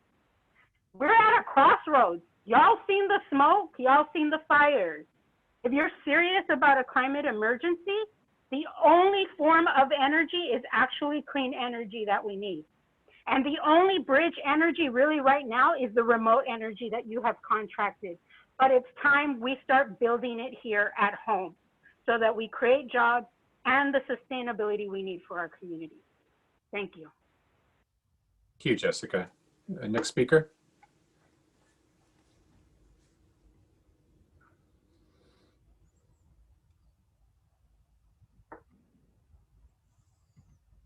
Stephanie, do we have the next speaker? Hello? I think it's me, Barbara. Yes, Barbara, go ahead. Thank you. Okay. So I want to start off by saying I think Annie Henderson needs an apology for being asked to turn a sow's ear into a silk purse. Basically, from our perspective and the perspective of the community organizations that support us in the advocacy that we do, this is a redo of a decision that the board made in April not to accept nuclear energy. There's no way you can spin this that doesn't make it that somehow would turn it into something it isn't. And what it is it would be EBCE accepting an allotment of nuclear. And how they're going to use it, that is almost beside the point. So we heard a lot of board members want a third option. So I'll echo what Cynthia Landry said, that not only did the board make apparently like over 60 million in net, the net profit in 2019, 2020, but it looks like there'll be 22 million additional added to that wasn't foreseen. Let's take some of that additional net, subsidize Brilliant 100 without creating huge community controversy, a nightmare in terms of marketing. This agency, which needs to distinguish itself from PG&E. And the last point I really want to make is that accepting nuclear energy from Diablo Canyon does nothing to address local emissions. The emissions that are happening in Hayward locally will remain the same. It also does nothing to reduce emissions in California because that energy is already on the grid in California. What it will do is it will keep EBCE from procuring additional carbon-free energy to meet the requirements of Brilliant 100. So actually, it will result in a slight increase in emissions overall in the state of California. So those are some of the main points. There are many other main points that I just want you to understand. People are gearing up to come speak in October to tell you once again, we do not want nuclear in our local public electric agency. Thank you. Thank you, Barbara. Next speaker, Stephanie. Igor Trigo. Thank you very much. So actually the last few speakers hit on all the points that I would have provided. So I just wanted to double click on and emphasize everything that has just been said from the public. in addition to that, if it is such an issue to figure out what the future of Bright Choice is, then I would suggest that maybe we phase out Bright Choice because it's a lot easier to market 2 options and then ensure that the baseline option continues to be 1% discounted compared to PG&E rates, while it continues to increase its renewable content, which would help achieve the overall end goal of all CCAs, which is to achieve 100% renewable energy at a lower cost than IOUs. Thanks for this opportunity to comment, and I hope that these public comments will be taken seriously by board members and staff. Thank you, Igor. Looks like our last person with their hand up is Blair Beekman. Hey, Blair Hi. Beekman. Thank you. There seems to be a parallel existence going on with the future of EBCE and nuclear power, and what I feel allows for the ideas of bait and switch, and that can shortchange the expectations of the everyday public.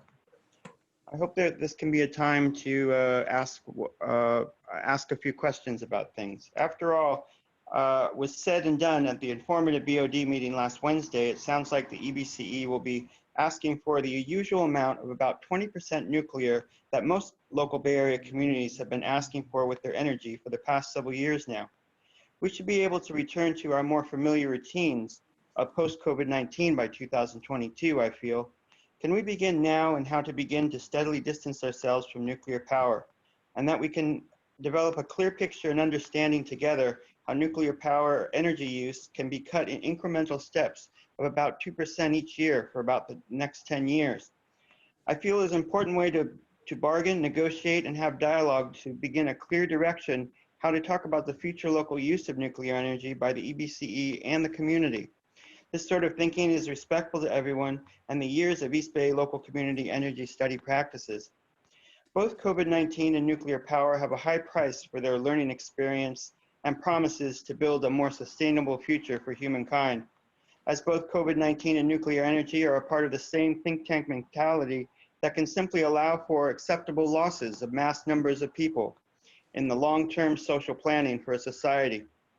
The ideas of care, love, day-to-day communication, continual negotiation and dialogue, these are the ideas of how government works at the local level. And these are the lessons that have to be learned at the national level as well. I don't think anyone at the local level likes the term acceptable losses and tends to consider long-term societal plans and goals that don't have to harm the everyday people of their local communities.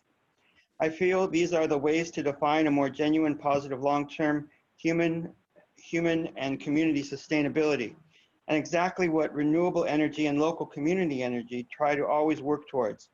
I hope it is these sorts of thoughts and ideas that will be discussed these next few weeks and this fall with bright and brilliant energy plans, and from this, a good luck in the decision-making of local East Bay communities and how they will address the issue of nuclear energy in 2021 and onward. Thank you.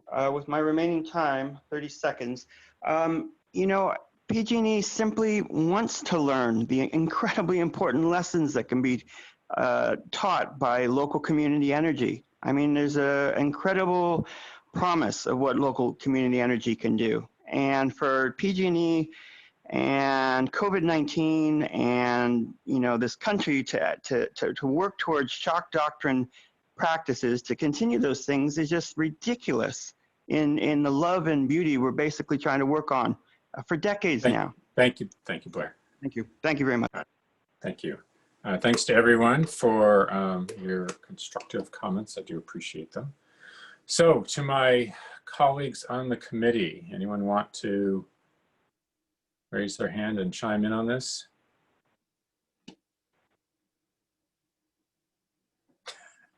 Okay, Nick, I see you raising your hand. Thank you. You're muted, Nick.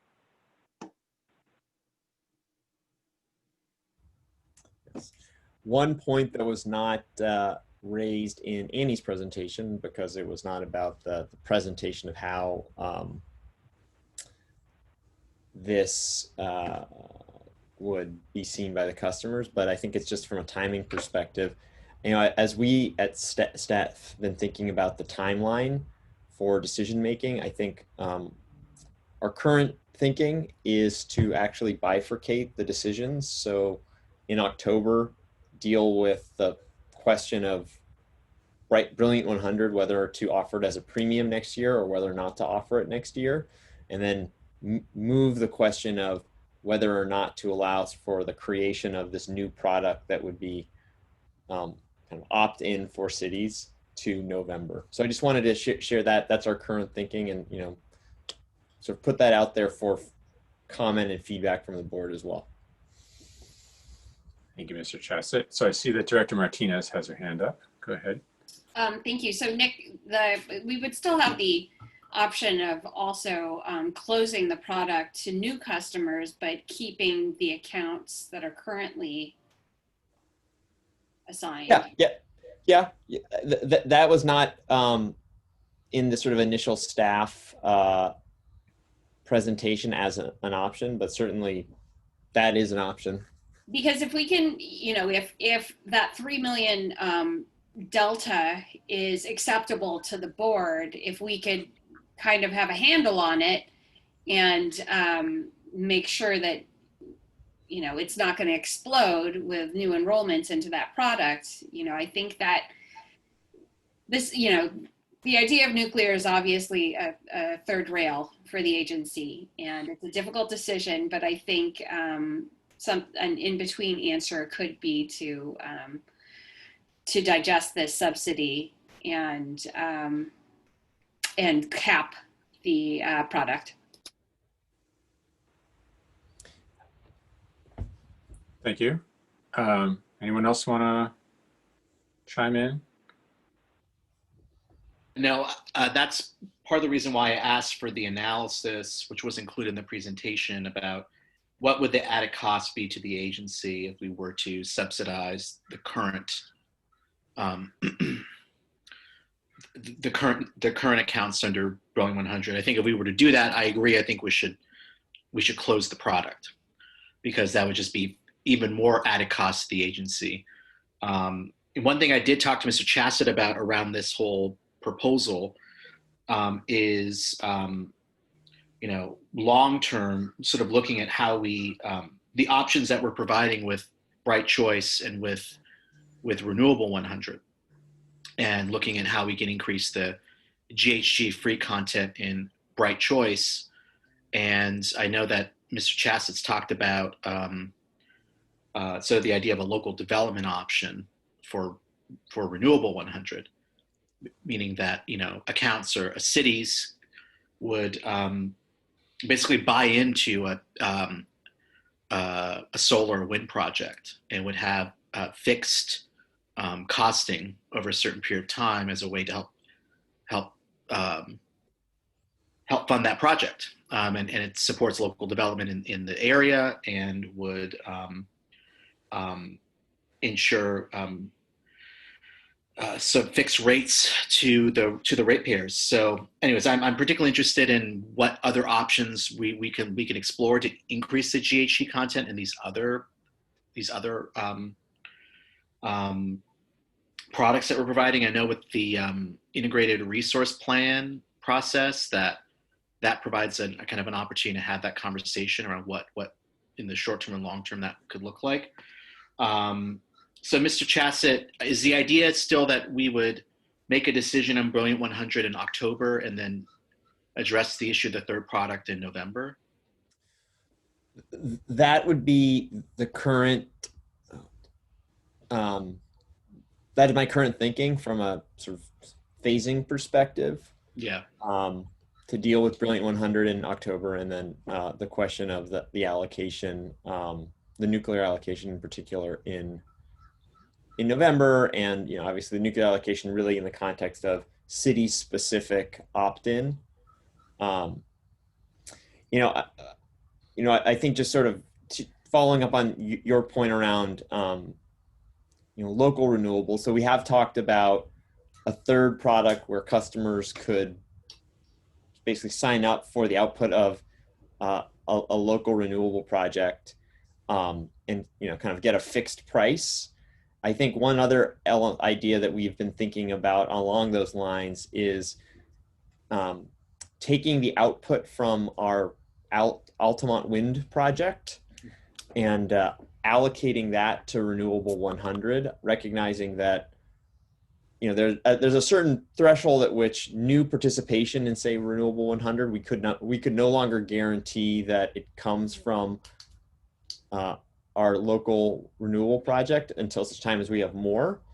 But at the current levels of participation in Renewable 100, and even at not an insignificant growth, we could allocate our wind energy output to those customers so that those customers are not just 100% renewable, but that 100% local renewable. And there would be no cost premium relative to Renewable 100. They would pay the same as they're currently paying on Renewable 100, but they're getting, it's even more attractive because it's 100% local renewables. Thank you. Thank you, Director Arreguín. I'm going to comment unless Director Carl waves at me. No, okay, so I'll go ahead. So I think, for me, and I do believe I'm speaking for the Hayward Council and even the Hayward community when I say this, that what I really want, what we really want is a greenhouse gas-free option where we aren't paying, some huge premium over PG&E. That's what we want. I know there've been requests for like different ways of providing that and solving it. And believe me, I have been bothering the heck out of our CEO for a number of months now, exploring options, trying to come up with some way to do this.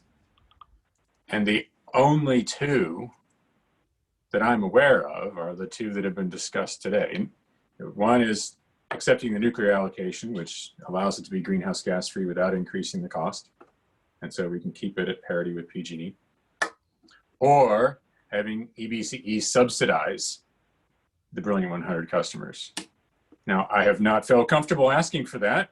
It feels a little, I don't know that it's sustainable long term. I don't feel comfortable asking for that. But if the other cities feel strongly enough about nuclear, they're willing to subsidize the choice that Hayward wants to make, which is to have a greenhouse gas-free product that doesn't cost 2 or 5 or 8 or 10% more than PG&E, which my relatively poor community cannot afford, then I can live with that.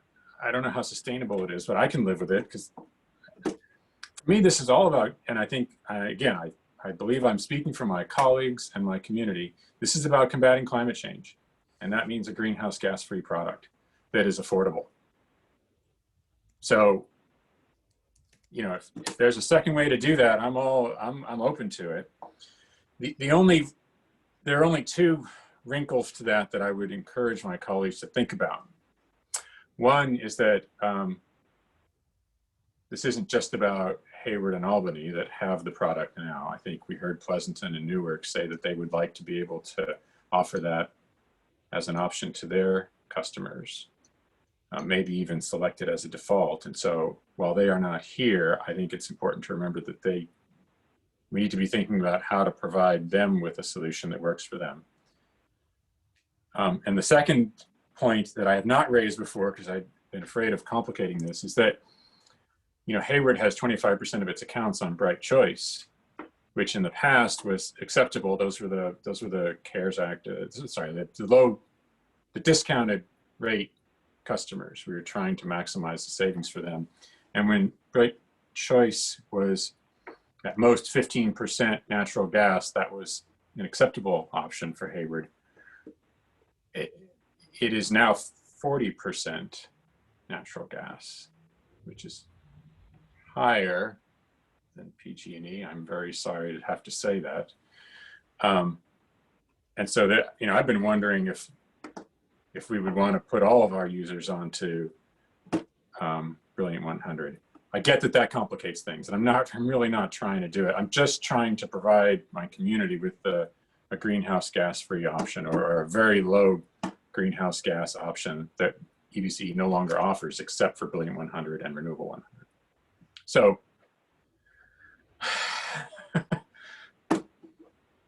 that's where I stand. I'll leave it at that. And I see Director Martinez raising her hand again. Thank you. Thank you for sharing your comments, Chair. This is a complicated decision for me because I don't believe that taking the nuclear allocation brings us any closer to Diablo Canyon closing any sooner than it actually is going to close. And I don't believe that nuclear is the future. So I think that if we accepted a nuclear allocation, it's a stopgap solution for the short term. But I also think that if we were to, the $3 million subsidy is a lot smaller than I expected it to be, frankly. And that's a short-term solution as well.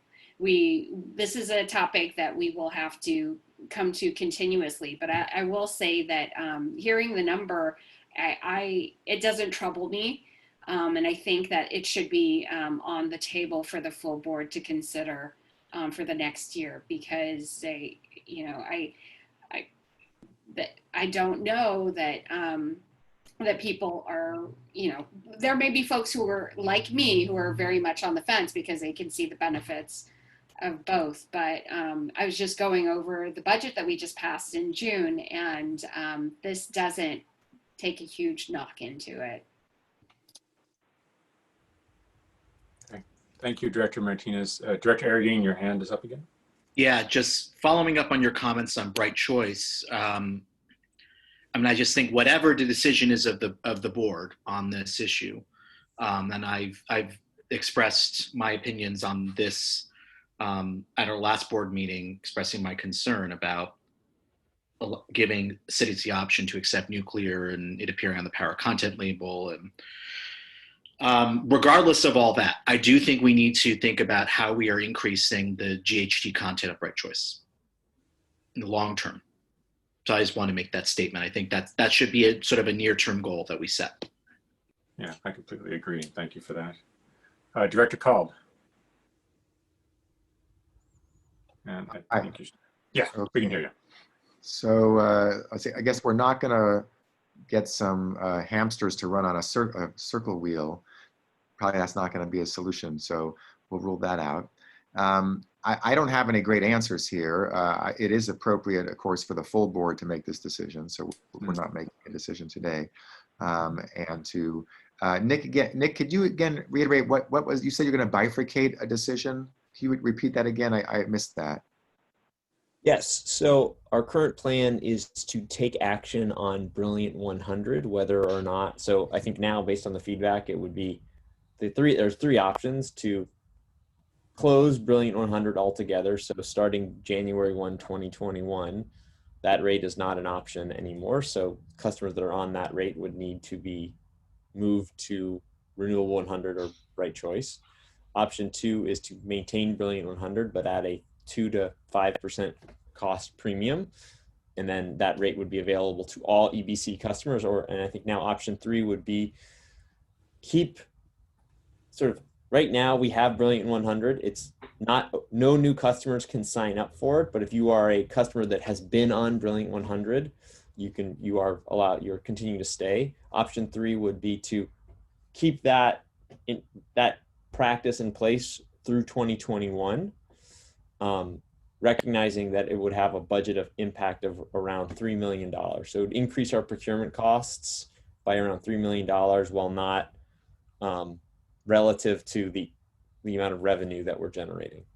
So the implication there being Hayward, Albany, and then municipal accounts around, mostly municipal accounts around the territory would be able to continue, but no new accounts, and then our new communities would not be eligible for Brilliant 100 either. So that would be the action we would be taking in October, and then in November,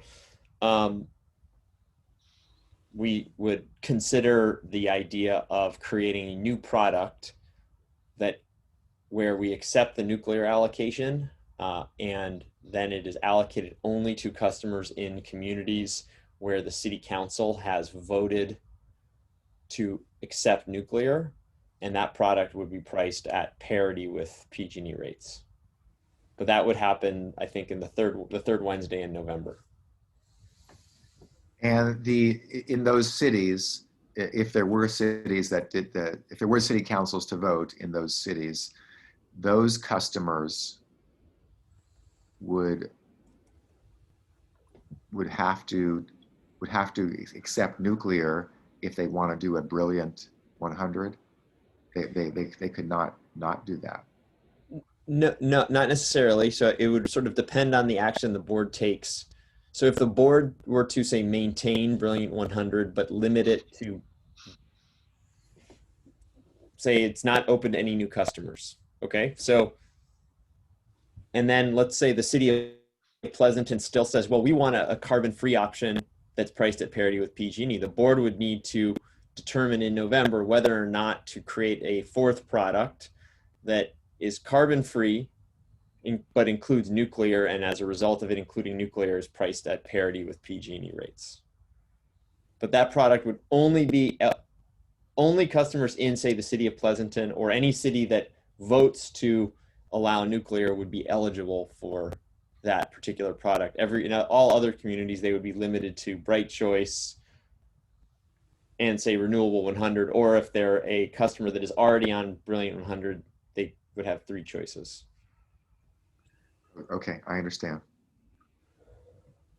Thank you, Director Kolb. So let me, you were done, yes?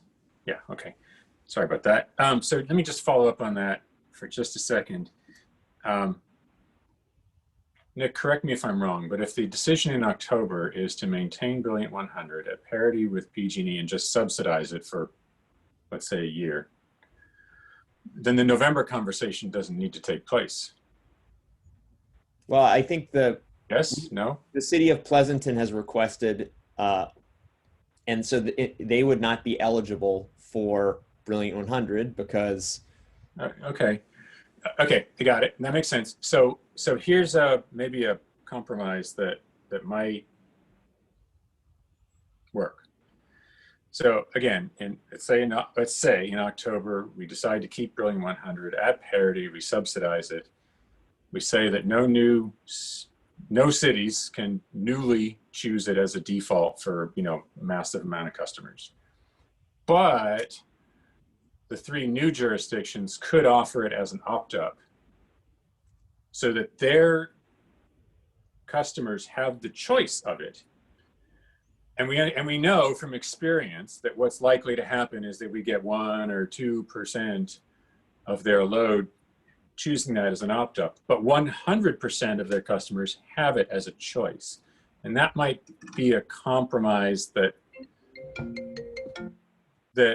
would seem fair to Pleasanton and to Newark without breaking the bank, because you're talking about maybe $10,000 of additional, $20,000 of additional subsidy, not a massive amount. All right. So Nick, looks like you want to respond to that, and then Director Martinez. Director Martinez, why don't you go? Director Martinez first. I think that actually makes a lot of sense to me because in the cases of Pleasanton and Newark, they were late coming on board because they were cautious about how we would go, and they have been very cognizant about the 3 products that we currently offer, and that's how they've been talking to their constituents. That's how they've been communicating this with their communities. So that makes a lot of sense to me, and I'd like to see those numbers of opt-ups historically that we've had included in the information brought back to the full board. I think that will help. And I apologize, I have someone at my door, so I need to go. But that makes sense to me, Al. Thank you for bringing that up. Thank you, Director Martinez. Nick, did you want to follow up? Yeah, we will prepare that as an option. I think that the consideration is really, I think we get to sort of an expectation setting that, we're subsidizing it for a year, but what happens in the future when we decide we're unable to subsidize the rate anymore? And so I think part of the rationale, we either accept that it's more expensive or we accept that it's not a product, is we're going to run into the same issue year after year after year if the costs are higher than the revenue. And certainly for 1 year we can support it, maybe 2, but at a certain point there's going to be a question of, well, And frankly, the longer you stay with that, the more customers become accustomed to this idea that they have this product available to them. I think in a way, especially if we're talking about like the fit into a climate action plan, we're sort of doing your climate action plan a disservice by giving you sort of a 1-year benefit, because you're setting a climate action plan assuming, oh, we have Brilliant 100 in place, but we don't have a financially sustainable Brilliant 100. I acknowledge the complications. I do. And I think that if that is the decision that the board ends up making, I think there is an implicit acknowledgement that that conversation is probably going to have to, I'm sorry to say this, but the conversation is probably going to have to be, you know, sort of had every year. Do we continue subsidizing it, or do we look at other options? And as I've said, the only other option available is the one that, you know, we've been talking about so much.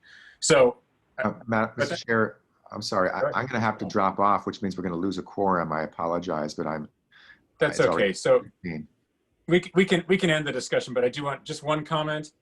Thank you all for engaging in this. This is to the members of the public, the members of the committee, and members of staff. This is a complicated issue and one with no perfect answers, but I really appreciate everyone engaging in this and considering it and having an open mind. So thank you all for that.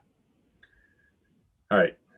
With that, I'm going to close this item and very quickly ask if there are any committee member and staff announcements that just cannot wait. All right. Thank you for hanging in there, everyone. I know we went a little over. This meeting is adjourned.